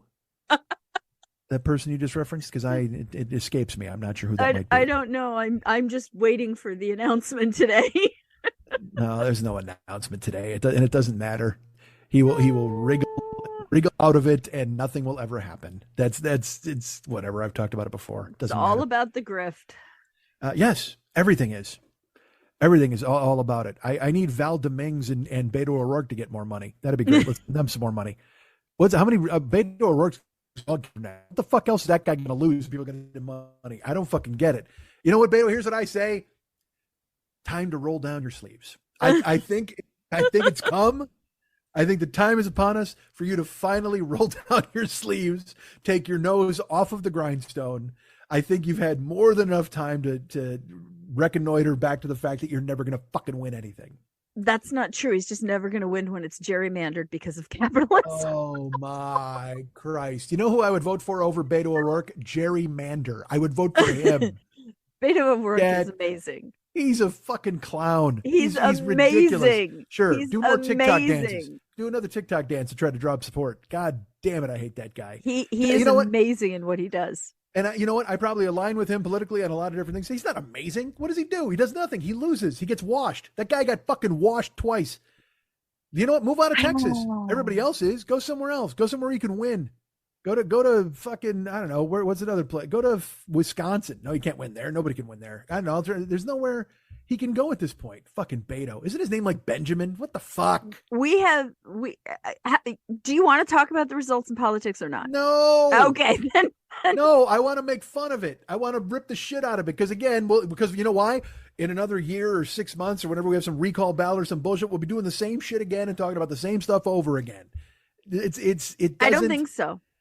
We are Sisyphusian society that continues to push this voting boulder up to one side and watching it tumble down to the other. And then we got to push it up again.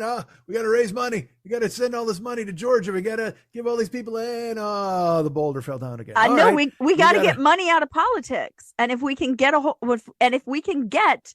enough people together to do that, it will happen and it will change. And you don't want to talk about it. Never mind. Da da da da da da da da.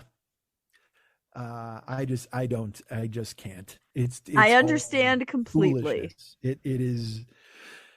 You know why? Because again, we talked about the pumpkin spice personality people. Yeah. There are other people out there now who this has become their personality, and it is exhausting. And there are people I know, and you're just like, oh man, I don't get it, but all right, good for you. The problem is some people don't have the luxury to just stay home and have a pumpkin spice and ignore it. What's happening to several communities in America with the attack on, again, the whole moralness of this should be a Christian nation. We don't have the luxury. We just don't. There are days I take the luxury and I go and I buy something stupid and I take it home and I turn it on and I laugh and I giggle and it makes me happy and I go to bed, and then I wake up the next morning and I go, oh, Medicare still wants me to die. I forgot about that. Jesus Christ. So again, it's hard. It really truly is, No, I understand you have unique challenges and a lot we of people all have unique challenges. Sure. We do. And it's just, I don't want to be angry about pumpkin spice. I want to be angry about trans rights because they're human rights. I don't want to be angry about when Mariah Carey comes on the radio because there's real things to be angry about. So yeah, enjoy what you enjoy. And some people enjoy being angry. They do. I know about this podcast. No, I don't take 1 second of enjoyment out of this. Absolutely not. I couldn't be. This is pure work. Oh my goodness. Are you kidding me? I clocked in. I actually installed a clock just because I have a lunch bucket mentality now when it comes to this show. I come in, I punch a clock. I put it right in the old dinosaur's mouth. It bites it. I put it down. I climb up to the top of the old dinosaur. I do some mining. Mr. Slate blows the whistle. I slide down, head home. And then I can relax. Then I can, I will put the cat out for the night. I made a Flintstones reference today in a thing that I did. And in my brain, I'm just like, because again, we're at that point where I don't want to age out of my references. You know what I'm saying? Like, so I did it. There was a very kind listener named JD Ellis, and he hired me to do a cameo, but he said, but he didn't go through Cameo. He just hired me personally to do it, which was super nice because he paid me a little extra, and he did not have to fucking do that at all. But That's he freaked me out because he's like, hey man, I'm going to do this cameo and I want you to do this. And here's all the facts. I says, great. Just, sign it up. And he goes, how do I do it? And how do I spiff you like a little extra if I want to? I go, well, you can go through the Cameo app, or you can go through PayPal, or you can do whatever you want to do, or do both, whatever you want to do. So then he sent something through PayPal. And he's like, yeah, definitely want to do the Cameo. And he needed it by tomorrow at lunchtime, he said. And we back again, what you do is you give me a bunch of facts, then I talk and say whatever. So then he gave me a bunch of facts, and he's like, hey man, I need this by Tuesday. And I was like, that's no problem. I can take care of it. So then last night, of course, because again, it's 4 a.m. last night. I'm like, all right, let's bust this out. Guy needs it. Let's get under. I went to the time clock. Ching, ching, punk, chunk. Let's do it. Let's go to work at 4 a.m. after watching Django Unchained. Yeah. What did I do? Last night I watched. Oh, here's what I did. I didn't stream yesterday because I fell asleep on my couch. You want to talk about? This is the oldest thing about me. It was 2:15. I got home from the gym and I lifted. Right. I didn't even take a shower. I was so fucking beat because I'm lifting super hard at the gym, and I come home and I'm like, and my sleep schedule's all fixed. Sleep, food, and lifting all together. But at least I lifted, and I got home, and I'm on the couch, and I ate lunch. I ate a salmon burrito. Ooh, which yum. There's a place by me that makes them, and they're delicious. So I ate a salmon burrito, got a little protein in me, and I was watching the Holiday Baking Championship, watching them make Swiss rolls and trifles. And it was so funny. We're now 2 weeks into the Holiday Baking Championship, and I knew who was going home both times. I was like, she's done. That chick's done. You can always tell. Look, I've watched this show for years now, so I know just even by the camera angles and the amount of time you're putting to somebody on the floor that they're going to be involved in the thing. Or someone will make some quote, like they get rosemary and they're like, boy, I like rosemary, but it can be kind of woody tasting, so you really have to kind of go light with it. I hope I can have a deft touch. And you're like, all right, we're going to have a rosemary problem later. Clearly something is going to happen with rosemary because they drop these bombs along the way. And it's just like Pac-Man. You're like, waka, waka, waka, waka, waka. You're eating all the fucking dots that they leave as you find your way back to the middle. But I knew both times, like last week, oh my God, this woman who went home, she was like a home baker from Utah with like 11 kids, but she was so, I used to be a trophy wife, and I bet I still can be too with the help of needles and blades. So she's doing everything she can to maintain her youthful appearance. And she's also a real estate. That's another thing too, is they're like, I'm a home baker and a real estate person. I'm like, okay, which means you're a home baker. You make muffins and you've never sold a house. But you can say that because it sounds good. But it's also like when I used to do game shows, they'd make me say I was a bouncer. They didn't say I was a comic or an actor. So this chick last week, you can tell when she's like, oh, this ganache is too thin. You're like, you're going home, Utah. See you later. Thin ganache. Can't make it. But the fact that she's fretting over her ganache in several segments, you're like, the ganache is a problem. You know, it's going to happen.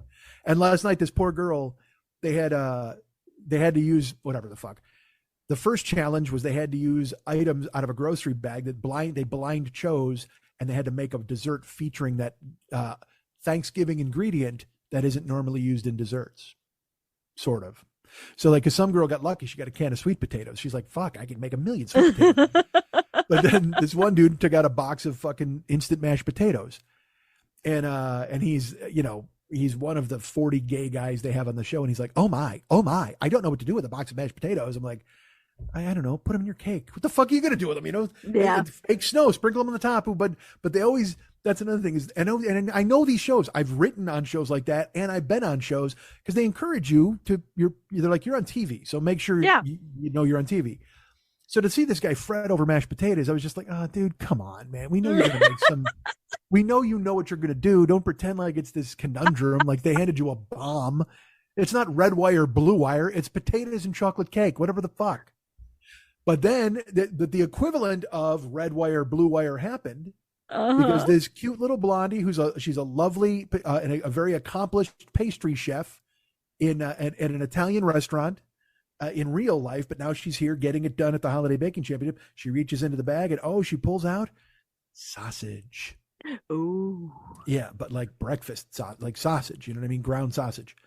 And she's like, oh, and I liked her because she had a real like nice laugh. She always was like kind of nervous laughing, and I dug her. But then she's like, I'm a vegetarian. And then you're like, this chick is going home. Why? I never understand these people who go on a reality cooking show but she's a vegetarian. She's like, oh, or someone was like, oh man, I'm allergic to shrimp. Why the fuck are you here? That's an ingredient you can't use, can't even touch, or you can't taste food. You have to be able to taste your fucking food. So she made a pound cake with sausage in it. She has one dude try a piece of it. And I laughed because in my brain, if I was that dude, I'd be like, oh my God, this is fucking horrible. Or I'd literally spit it out. I'd be like, blah, because she's not going to taste it. Because what happened was he's just like, you know what? It's just a little salty. So then she panics and she's like, oh my God, it's salty and I can't taste it and I don't know what to do. Maybe I'll cook it like French toast in a caramel sauce and I'll go ahead and try to do that and get some of the salt. And in my brain, I'm just like, that guy's competing with you. Why are you even going to listen to what he said? But then she won't taste it. It's like, well, then you've dug your own fucking grave that you won't eat sausage and you go on this fucking show. I don't understand it. There are things you won't eat or won't do, but you're on a cooking show. Get the fuck off. Ridiculous. I know. Yes, pumpkin spice. I'm raging. I know. Whatever the fuck. I knew she was going because then she made but there was another woman who made a fucking tarte tatin. It was supposed to be cranberry. She had cranberries as her fucking flavor, and she made an apple, pear, and cranberry tarte tatin, and she baked it and she got it out, and then she looks over to the side and all of her cranberry is in a bowl. She didn't put it in the fucking tarte tatin. So she made an apple and pear tarte tatin for a cranberry challenge. And I'm like, you're fucking going home too. Look at you. They just sent all of you home at this fucking point. But then she like lifted her crust and just put globs of cranberry. Oh, what the fuck, man? What are you doing? And also, she's fantastic. She's a French woman who lives here now and she's baking at a fucking fantastic restaurant in New York. And you forget to put the cranberries in your tarte tatin. Go home. And then they're all nice to him. The judges are all like, this is delightful. I could take or leave these donut parts, but everything else is really good. No, fucking crucify them, man. These shows need a Simon Cowell. They need a mean fucking idiot. Why? Because it's like when you watch Chopped, there's a difference. I've talked about it before on Chopped. They will be harsh to the chefs. It's fucking smart. They'll be like, why did you do this? It's soggy. Why? You knew it was soggy. I didn't think you never put anything on the plate that you're not going to eat, right? There's a guy named Marcus Samuelson, and he's just a fucking bully. And you're just like, I don't know what the fuck you're doing, Mr. Bowtie, but good for you. Because, I mean, yes, tell the chefs and call them out. But the worst part is then when they have like real people on Chopped, it'll be like, these firefighters are here for a firefighter challenge. And then some guy will make, chili or whatever the fuck, some garbage. And the chef will eat it and go, I understand the direction you were going in. I think you could have livened it up or brightened it with a little sprig of thyme or possibly some lemon. But this is a delicious chili that any fat grunt who puts out fires for a living would enjoy. But I'm a 5-star chef and I want to tell you it's fucking dog food, but I can't because we can't be mean to real people on this fucking show. Here's 3 grandmothers who are having a grandmother challenge and using their family favorites. Well, I would love to see Alex Fornacelli, notorious pill, angry woman who's mean to everybody, just look at one of those grandmas and go, I can't believe this is the last thing you cooked before you die. That's what she should say to one of these grandmothers. Hey, my family loves this. It's a terrific, you know what? It's a breaded liver and cod croquette. Really? I'm not going to bite it. I can't believe you're still breathing on this planet. If this is the thing you fed your family, how have they not excised you and excommunicated you from their fucking gatherings? You know they're only being polite when they eat your food, right? You do understand that, right? Fuck. You want everything to be Hunger Games, don't you? Yes, do it. All those kinds of shows, yes. You hate celebrating the joy of doing something. Dude, but again, then I was so mad. I was watching the Halloween baking championship this Oh year. God. And there was a girl, like right in the beginning, in the first show, I go, I hate her. I fucking hate her. And there's a listener to the show, a listener, Jamie, who I text with, and I'm like, there's somebody that I hate on the show. And she's like, oh my God, I hate this person. I'm like, the same person. We hate them. But then she dominated the Halloween baking championship.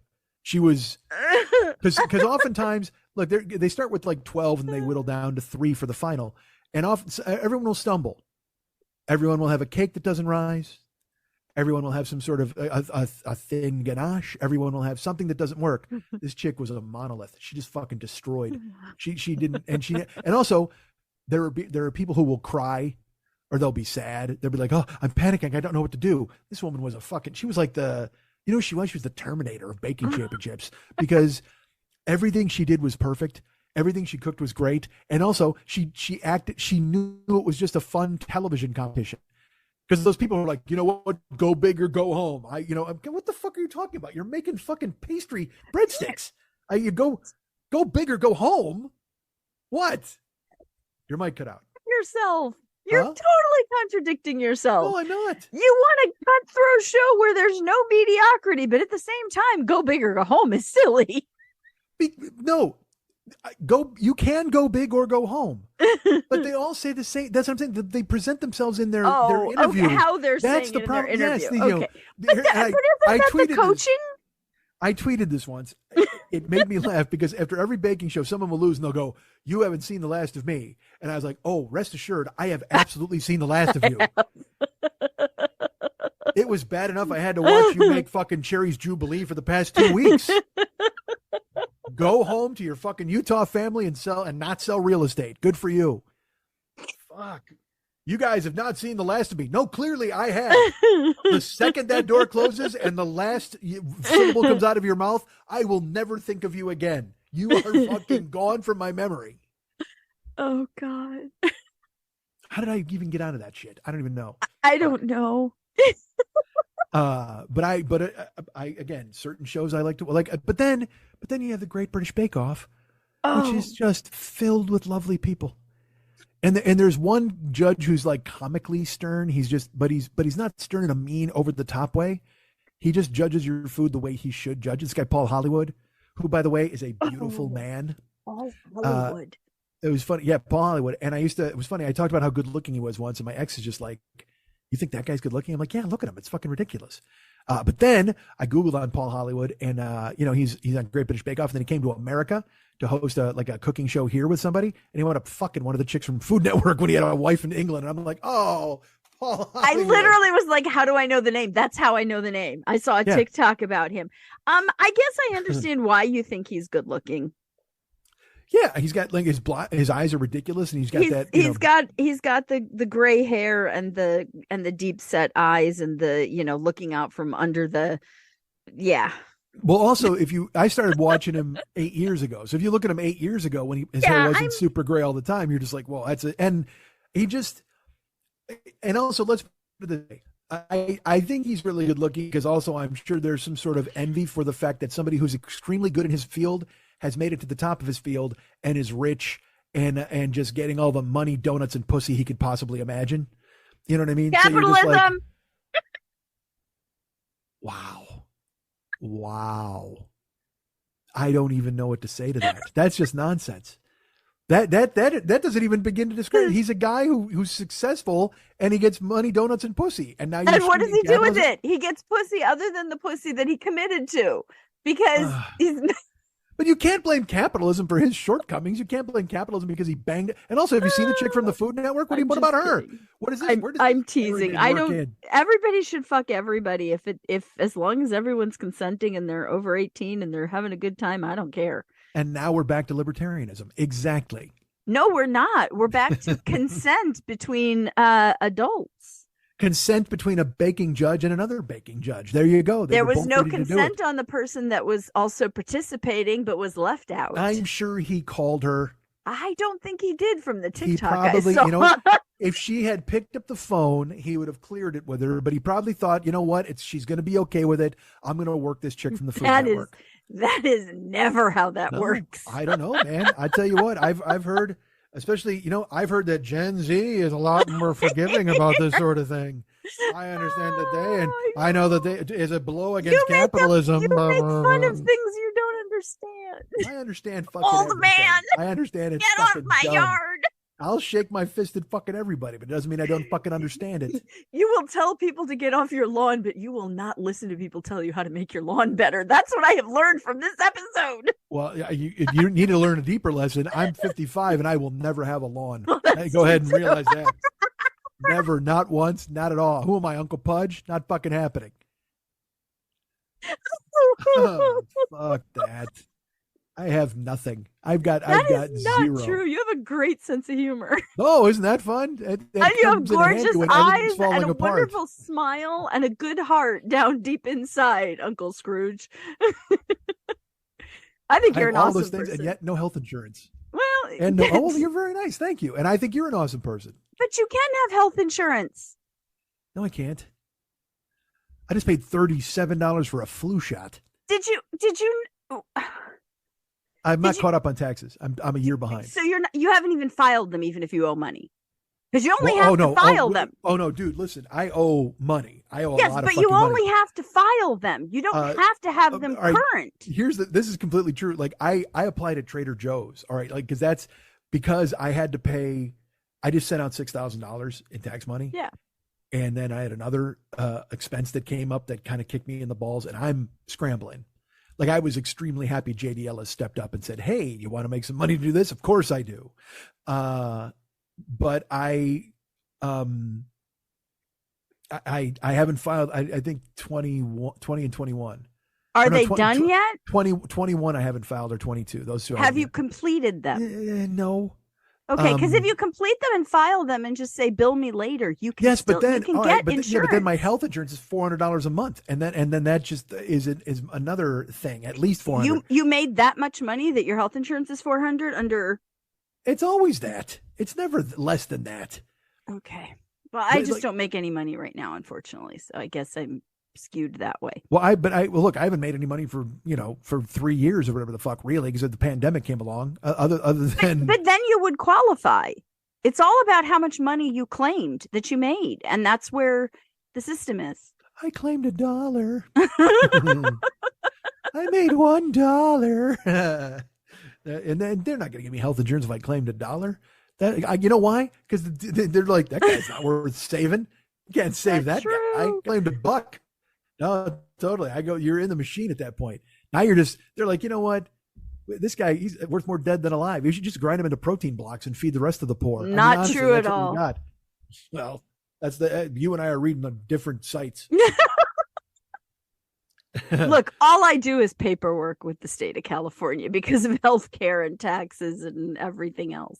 They absolutely just so I paid off the state. Like, I mean, I'm good with the state. Good. I paid them all their dough, but federal, oh man, I would pay them, except I don't have a dump truck to bring over the fucking dough. Holy fuck, it's gonna be brutal. I have benefited from the fact that ass fuck ruined the IRS. You know what I mean? Like, I have hidden under the coats, and they can't pay for flashlights, so I'm fine. All of a sudden, there's going to be some enterprising young man with shiny shoes and a really fucking awesome tie who goes, "Bring me the S files," and he's going to go, Schaefer, Schimmel. Oh, what the? Who is this? Wait a minute. Is there a reason there are 2 red flags hanging out of this manila envelope? What's this, Schmidt? Once they hire some guy fresh out of fucking tax school who's going to come in and go, "All right, let's reform this, baby." Oh, you know what? They call it the IRS because I'm really serious. Let's fuck these people up. That dude is going to change everything. And eventually he's going to stumble onto my name, and it's going to be fucking, it's going to, you know what? He's going to find my file, and the IRS is going to light up like a contract being put on John Wick. Like all those fucking operators and the fucking sliding tube and all that. That's what's going to happen. My name's going to go in the tube. Shink, sunk, shrink, shunk. And I'm going to be crawling up the steps of the fucking hotel to try to get in for protection. God damn it. They're coming.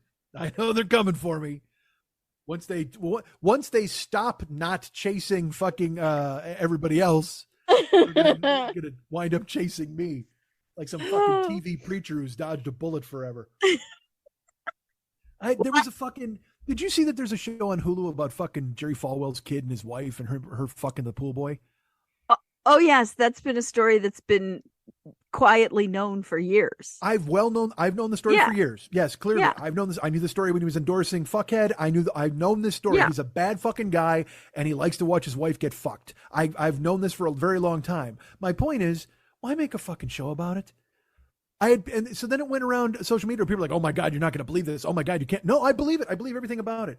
Anybody now makes some fucking show about all of these things and all these political fuckheads, and they're like, "You're not going to believe this." No, I fucking believe everything. The problem is, I believed it 7 years ago. When we're not the target. We're not the target.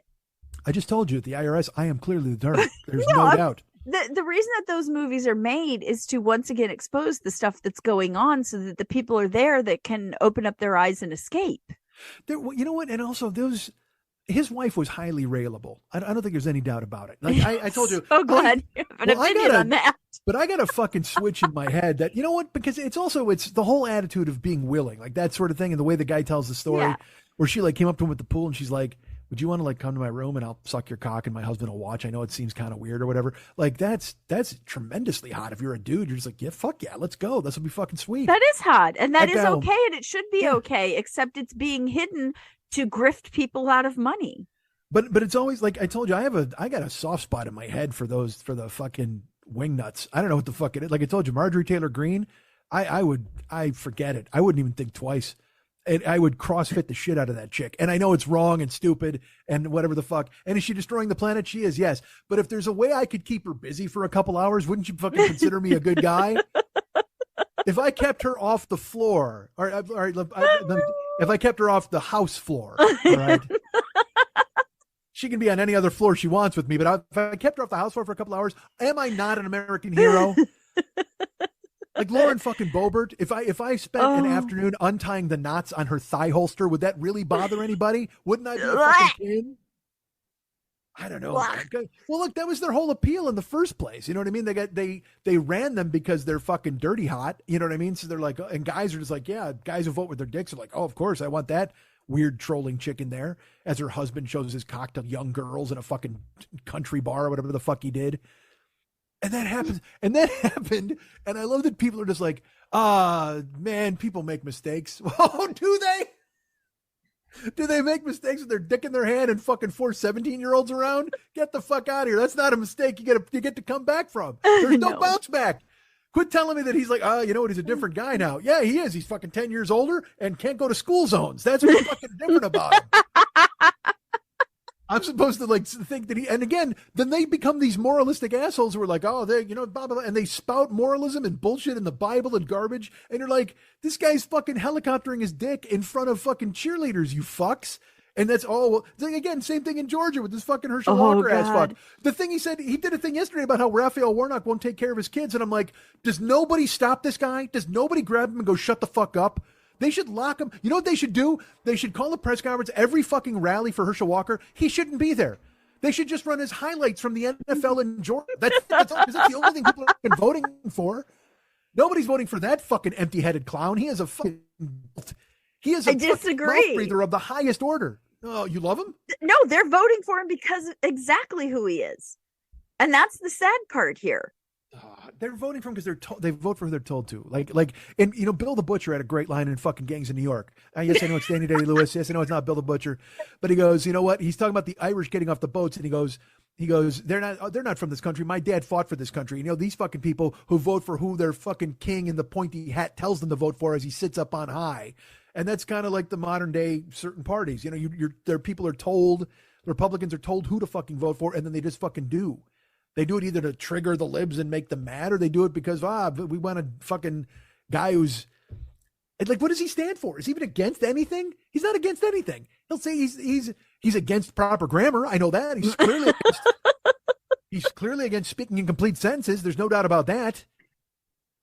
I don't, like I said, because I was going to tweet it and I didn't because fuck that. But on election day, I was just like, look, everything's everything. Whatever the fuck happens in Pennsylvania and all over the fucking place, it's all sports. It's all crazy.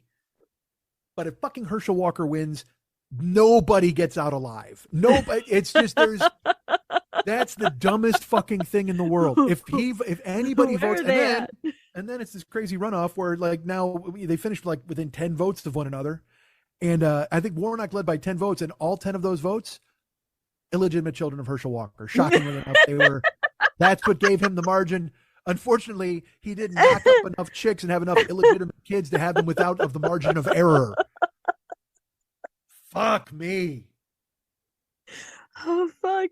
I don't think they've updated anything on that one, right? It's still 49-4, 48-5. Yeah. But whatever. It doesn't. He was beat, but not by enough. It's going to have to go to a runoff. There's still, there's no, there hasn't been a dump for days. It's going to a runoff, but then Nevada came through for whatever the fuck for Democrat people. And then I saw people were like, man, we don't even need to win Georgia. I'm like, what the fuck are you talking about? Win everything. Steamroll the fuck out of these guys and send a fucking message. Because I'll tell you what, if you win Georgia, you don't have to deal with fucking Kristen Sinema or curtsying bullshit and fucking ass fuck on the goddamn yacht from West Virginia. Mansion, right? That is fucking name, whatever the fuck. Just get them out of the fucking equation. Yeah. But I'll tell you this, because this is where it's going with fucking idiots like Peter Thiel and these other fuckheads. They're going to find some Democrat to flip. They'll go, I'll give you $40 million if you flip and you vote with us. And some guy will be like, I'm now an independent who caucuses with shut the fuck up, you weird empty suit. All you know what speaks in this country? Everybody's like, oh, this speaks, that speaks. You know, boats speak. That's it. I'll buy you what you want. Done. Money. People want boats. Money and capitalism. Oh my God, shut up. Shut up. Take your spoon and dig a hole in the wall. A little more dirt in the yard. Go ahead, Andy Dufresne. Go ahead. Keep just doing it. Tilt that windmill, Sancho Panza. You want me to get off your lawn? You fill my lawn with that capitalist dirt. You're doing it on the wall. Eventually, we'll get out of this prison in 30 fucking years. I'm going to crawl through a river of shit and look up at the air. Yay. Oh, Christ almighty. I was recently asked if I had a time machine, if I would go back and kill Hitler. And I said, no, I would go back and keep the British from colonizing everything. And my friend just looked at me like, oh man, but that changes everything and you might not exist. And I go, is that a bad thing? Do you remember what I said I would do if I had a time machine? I think so, sadly. I think I said it on the show, but I know for sure I put it on Facebook. And I said, if I had a time machine, I would absolutely go back and kill Hitler if I could ever stop fucking Stevie Nicks in 1976. And that holds to this day. I saw a picture of Stevie Nicks the other day that was so fucking hot, and I don't even know why. Because look, she's super hot. Back in the 70s, she was so just an anus filled of cocaine and fucking just tripping around on witch scarves. Fucking amazingly beautiful and hot and unbelievably talented. But there is a great picture of the band, right? And I covered this before, where it's like how weird it must have been in that fucking band when Stevie and Lindsay came to fucking rehearsal. And he's like, hey, I got this song. Let's try it. You can go your own way. And she's like, oh, I wrote a song too. Have you any dreams you'd like to sell? Oh my God. Oh, Jesus. Fucking having blood all over the fucking stage every night when he's got to play that song and look over at that chick and realize, God damn, I fucked this up. And he's still, my favorite part, he's still not over it. It's so great. They just booted him out of the fucking band and brought in Mike Campbell from the Heartbreakers. And then he went public with some bullshit or whatever the fuck. And it's like, dude, this all comes down to fucking what happened in 1974. You know it and we all fucking know it. And you wrote your song and thought, yeah, go your. And then, oh, guess what happened? You will fucking Silver Springs your ass out of this band and never fucking think twice. There was a picture of the fucking band. I forget what, I don't know if it was the Rumors era or what, but the band is there and they all looked ludicrous half the fucking time. Again, Stevie's got her witch costume on and fucking Mick Fleetwood has a bowler. It's all fucking crazy because that's what they did. But in this picture, like Lindsay's in the background, he's kind of like on one knee, kind of crouching, I think, if I remember right. But the best part is Stevie Nicks is just across fucking Mick Fleetwood's shoulders. He's standing up and she's climbed on top of Mick Fleetwood and she's just laying across his fucking shoulders. He's standing there because he's 6'40", and she's fucking it. And it is so fucking hot because you're just like, oh my God, if that was me, I don't even know. I couldn't even fucking move. It would be like having a tarantula on your arm and you'd be like, I don't know what to do here. Do I want to get bit or not get bit or just fucking enjoy this beautiful fucking thing until it kills me? And she's she's on him like a jungle gym. She's on his fucking shoulders, and you're like, oh, Stevie Nicks. And you know, she looked at Lindsay and she goes, I got an idea for this photo. And she climbs to the top of Mick Fleetwood and looks fucking just coquettish and hot and mysterious and fucking beautiful and brilliant. And he's in the photo just staring at the camera, and he's just like, I hate everything and everybody. I hate everything. Go your own fuck off. This is fucking terrible. I fucking hate it so much. But she is just climbed. It's a powerhouse move. It is it's definitely some strong pussy energy, as the kids say. That's what she's got, and she still fucking has it. Still fucking has it.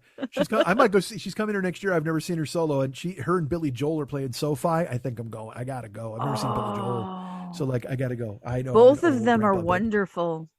March 13th at SoFi. Speaking of that, by the way, remember we were talking about Lizzo buying a $36 million house? Yes. You know, Harry Styles did like 20 shows at Madison Square Garden. Yes. And now Harry Styles is here and he's doing 15 shows at the Forum in LA. Did not know that. It's fucking insane. That's insane. Amazing how popular these people are. Fucking Taylor Swift is doing 5 nights at SoFi. That place holds 90,000 people. She's doing 5 fucking nights. That's popular, I think is the word I'm looking for. That's a very popular person. Mm-hmm. How much are these tickets? Oh, take your fucking spoon and dig the dirt out of the wall on your own fucking time. Here's what I'm gonna say. I saw Fleetwood Mac and like, God, who was with them? I can't remember, but it was someone, Journey level. You know what I mean? It wasn't Journey, but it was Fleetwood Mac and somebody. And I still have the ticket stub for $8. Yeah. I bought Prince for, which unbelievably, I don't think the ticket was $19.99. It should have been. But I think the ticket was $15, and I saw him twice on Purple Rain.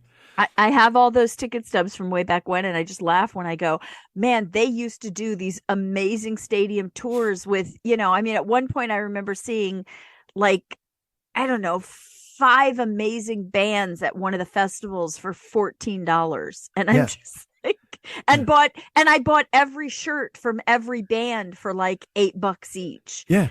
And now I saw when Morrissey fucking quit his concert because it was cold. People were like, I paid $300 for shit tickets and I got 5 songs and they're not refunding the money. And I'm like, I can't even imagine spending $800 for a ticket to go see a band. I just can't.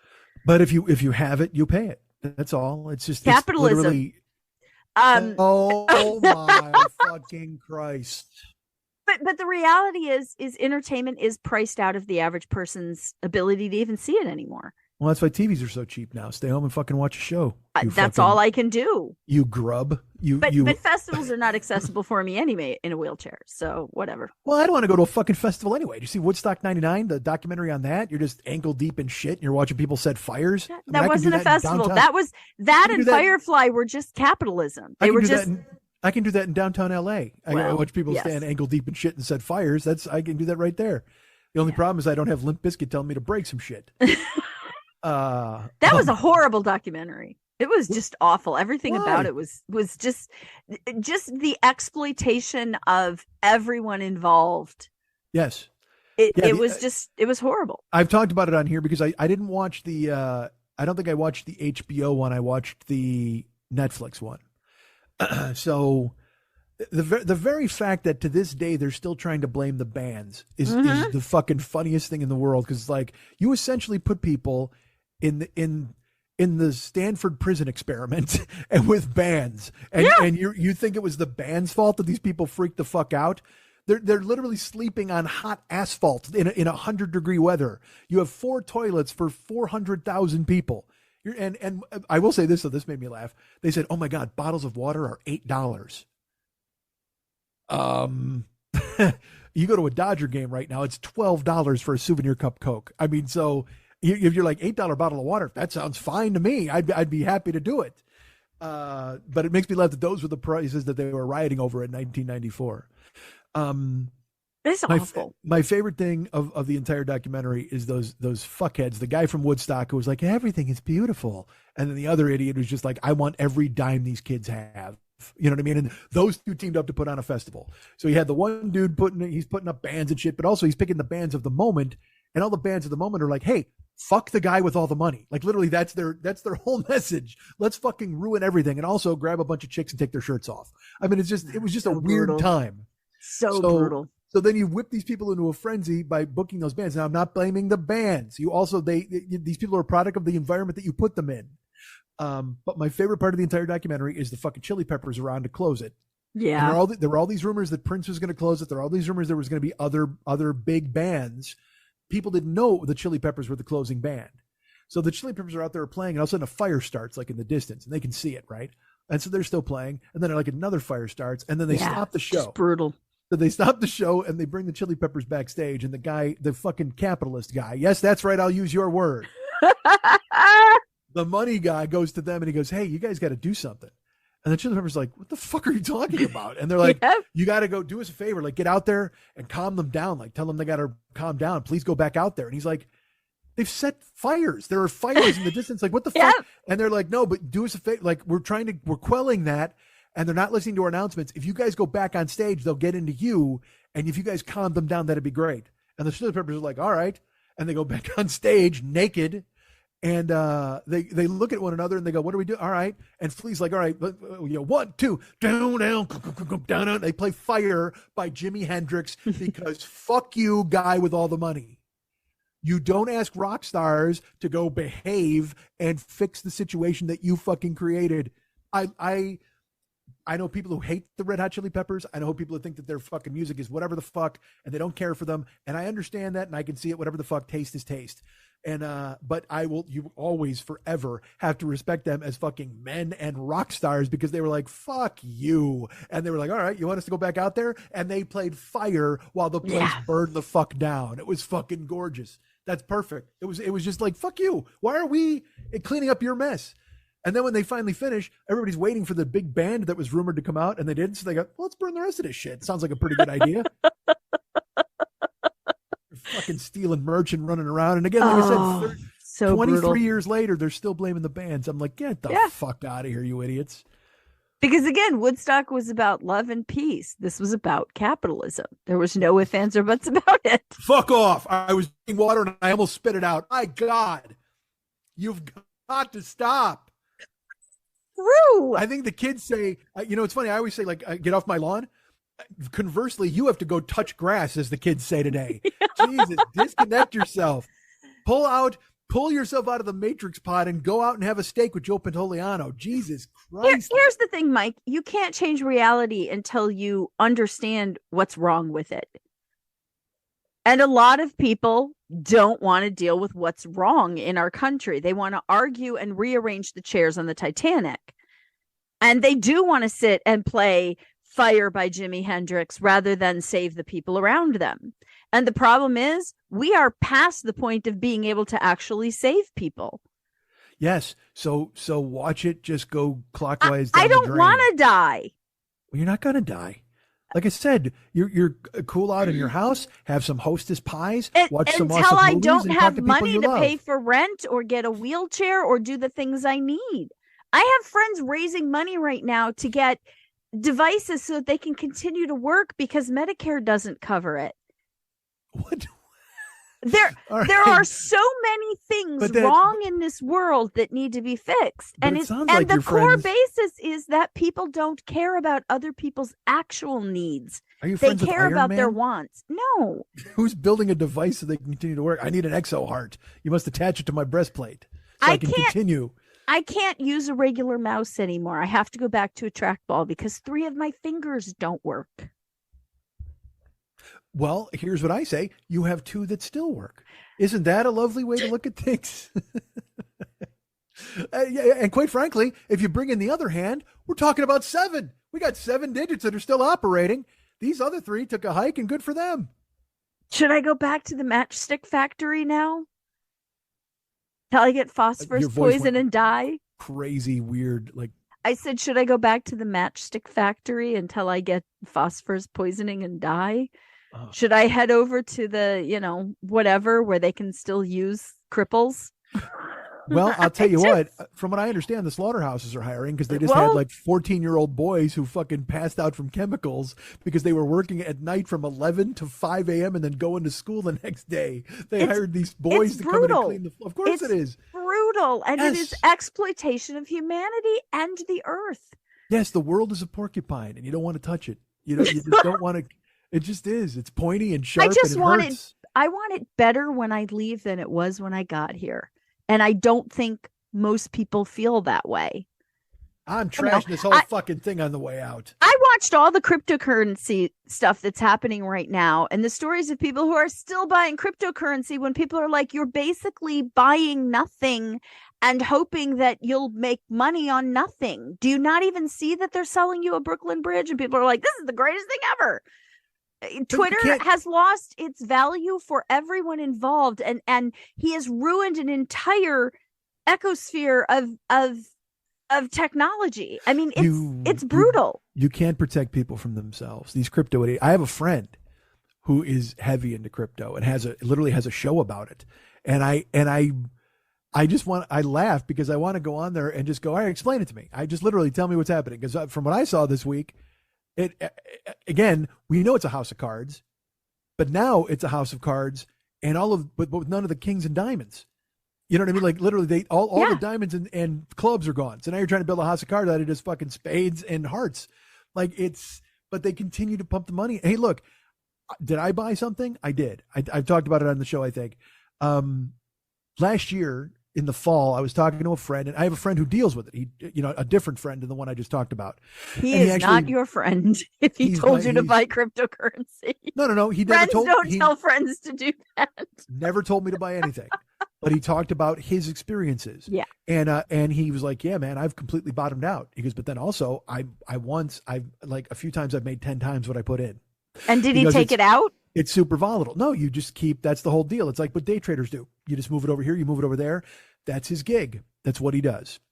That's just gambling. That's just gambling. That is nothing but speculation nonsense on air. Money. But it's his money and it works, and that's what he does. So again, the people we were sitting with, one of them was like, well, you know what? He mentioned something and my friend put some money in, and another one of my friends did too, and I didn't. And about 6 months later, this thing went bananas. Like it went crazy. It was one of those fake coins, like mystery coin or whatever the fuck.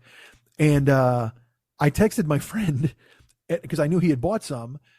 And it said, it was this thing where like, if you had made $1,000 investment on January 1st, on the day that this happened was December of last year, you would now have $3 million. And so I wrote it to my friend. I'm like, how much did you fucking put in here? And he like texted me. He's like, wait a minute, I got to check this out. And then he wrote me, and he's like, oh no, I got in at a different price than January 1st and all these different things. He goes, but yeah, I'm up. This is good. And so in my brain, I was like, you know what? I have a little money. I'm going to take a shot at it. So I did. I put some money into the same thing that they were in. And I will tell you that it never once went up. And right now it holds a value of 1/7 of what I put in. Yeah. Okay. And it doesn't change. But here's the worst part though. Once it started going down, because again, I didn't know a fucking thing. I just know from what I read and what my friend had talked about. And that's why I didn't put in a lot of fucking money, because I didn't have a lot of fucking money anyway. It was a lark. I was like, let's try this. So now, like I said, what I have in there is worth 1/7 what I invested. But then when it got down to about 1/5 of what I invested, I was like, you know what? This is dumb. I go, you know what? I could just leave it in there and see, because it's a yo-yo. Sometimes it goes up and down, whatever the fuck. Who cares? It's a sunk cost at this point. If it goes crazy, great. If not, I've already anticipated that I've lost the whole amount anyway. But then it got to a point where I was like, well, I can actually kind of use this amount of money that I still have left. Not much, tank of gas now these days, because the way everything went bananas. So I went in to get it, and it said transfer to bank, and I did, and it said, oh, you don't have the funds to transfer to bank. You're telling me I have this money. And I was like, oh no, you don't have that money. That's the amount of money left from what you invested, but you have to convert it to this coin and make sure somebody else buys that coin. So then you have that money, and then you can take it out. And I laughed out loud when I read all the instructions, like, oh, so you just got my money for nothing. Like, because and then crypto is just fucking Beanie Babies. You know what I mean? It's like Beanie Babies actually exist. But the market exists for what people will pay. You're absolutely right. There's right. It doesn't exist. I completely agree with you. But it exists in that it's whatever, destroying the planet and fracking, whatever the fuck they're doing. I don't understand any of this shit except for the fact it's ruining things. Yes. But I do know people who are heavily involved, and I know people who still, even though with all this shit that happened last week, you're just like, gotta hold. This is a coward's call or whatever. And I'm like, okay, well, good for you. I look forward to putting some crypto in your imaginary cup when you're standing on a fucking imaginary street corner someday. Yes.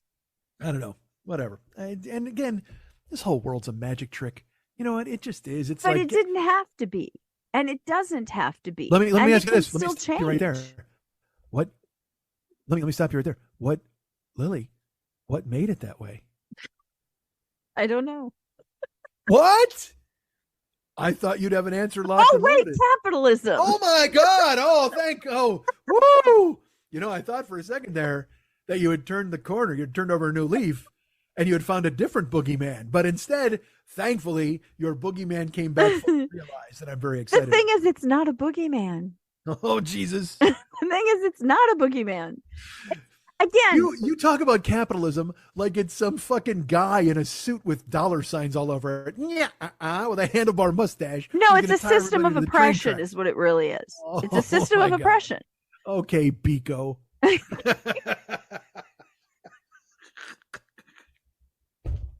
Okay, Nelson Mandela. Christ, everything's over, man. You know that, right? We know this. But not but God love you, Lily. You're just God love you. Bless me. You've got your hammer and tongs to fight against capitalism. Unfortunately, you can't exactly grip the hammer with the three fingers, but at the same time, you're doing your best to fight the fight. It's all right.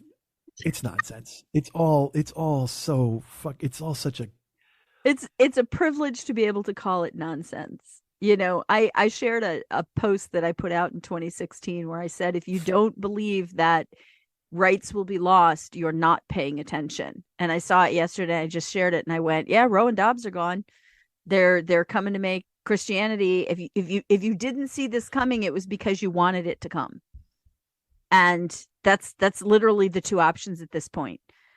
Because you can't spend your life under the covers, and that there's always a reckoning day. There's always, and by the way, I have QuickBooks and I have TurboTax for the last 2 years. If you want help with that, I'll help you get it posted and filed. The thing is, yes. No, you know why I won't take you up on that, because you're going to put in some weird, a beautiful mind code that says fuck capitalism, and they're going to go, ho ho. Look at this guy sent a secret message in his numbers. All I would do is show you how to use it so that you can punch the numbers in. It's not hard, Mike. Fuck all that. It's not hard. Show me how to use it. What are you talking about here? People do things for me, goddammit. You know how to do math. You could be doing your own books and all of your own taxes if you wanted to. You know why it would be so much easier too for me to do it?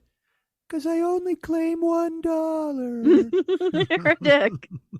That's all I made. What'd you make last year? $1. And besides, they've taken away so many of the things that you can write off as a business owner that, it's really easy to do your taxes now. God, I just love the very fact that you think my name is in the same area code as business owner. I love that would even be a possibility. Are you still Are you still a corporation in California? Yeah, I want to fucking cancel it. I love being Throw Punch Media, but also that was under the guise of the fact that I was ever going to achieve anything. So now it's just an $800 yoke around my neck that I have to pay that doesn't protect me from fucking anything. You could get business liability insurance that would cover you almost as well as being a corporation for what you do. How much does that cost? Not that I'm giving out tax advice or what's that cost? Advice. Well, it's cheaper than $800. I can tell you that. You can get general liability for a business cheaper than that. Is there any chance it would be $1? I like that. Look, I want to crawl under the covers every day, but it's just not comfortable to lay in bed under the covers anymore. You know what? I'm going to take your metaphor and make it real life, because it got cold here in Los Angeles. Oh, it's horrid. And I put my flannel sheets on, and I pull out one of my down comforters along with my other blanket and my flannel sheets. And oh my Christ, do I never want to get out of bed. I never, ever. I climb into my bed and it is so toasty and perfect and pillowy. I've got the 2 memory foam pillows that my buddy Austin sent me. I've got another pillow that I just fucking hug tightly, another pillow that I prop my arm up on my side, and I'd fade away. I just count all of the sheep.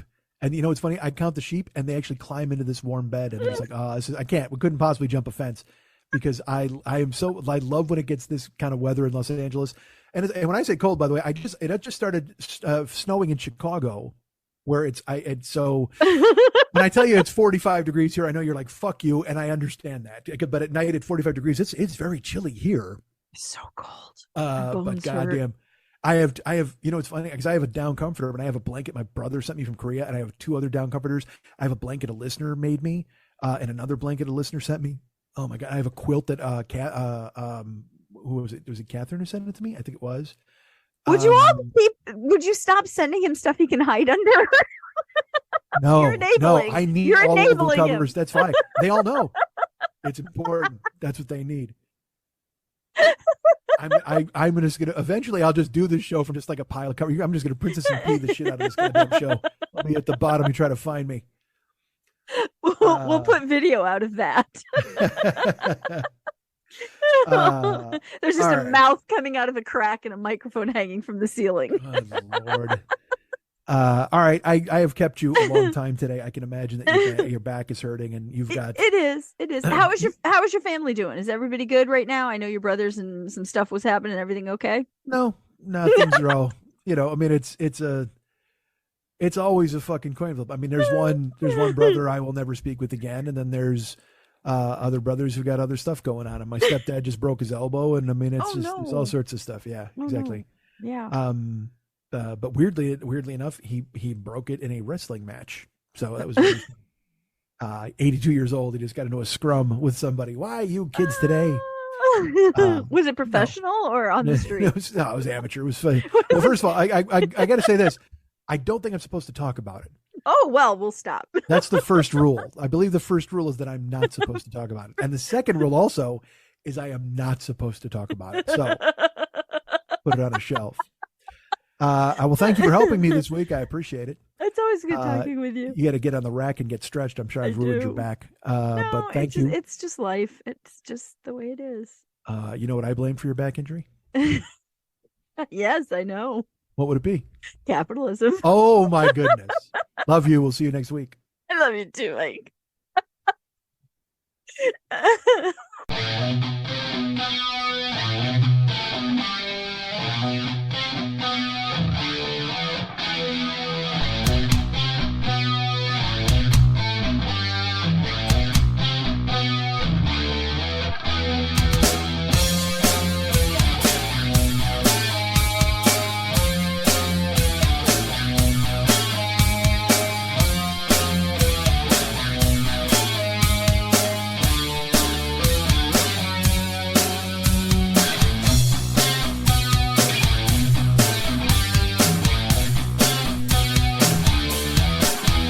If there's anything I like more than me, it's people who like me.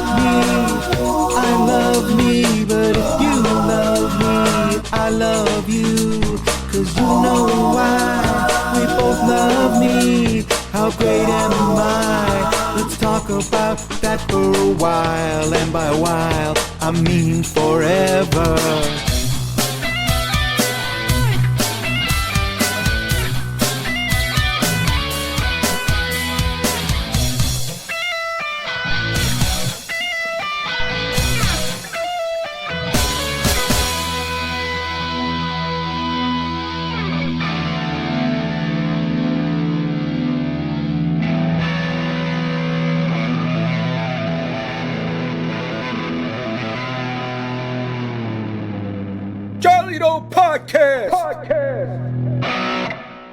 Oh, hey guys, I'm Hallie Keeper. And I'm Allison Livey. And we have a podcast called Ruined, where every week we crack open a new and different horror movie to feast on the goo inside. Oh, I hate that. And I hate all horror movies. But even though I'll never watch any of them, I always want to know all of the twists and turns. And there's nothing I like more than watching horror movies and then telling Allison about them in gory, disgusting detail. Ugh, no thank you. But also, yes, because this is the perfect podcast for scaredy cats like me. And blood lovers like me. So join us for Ruined and subscribe wherever you get your podcasts.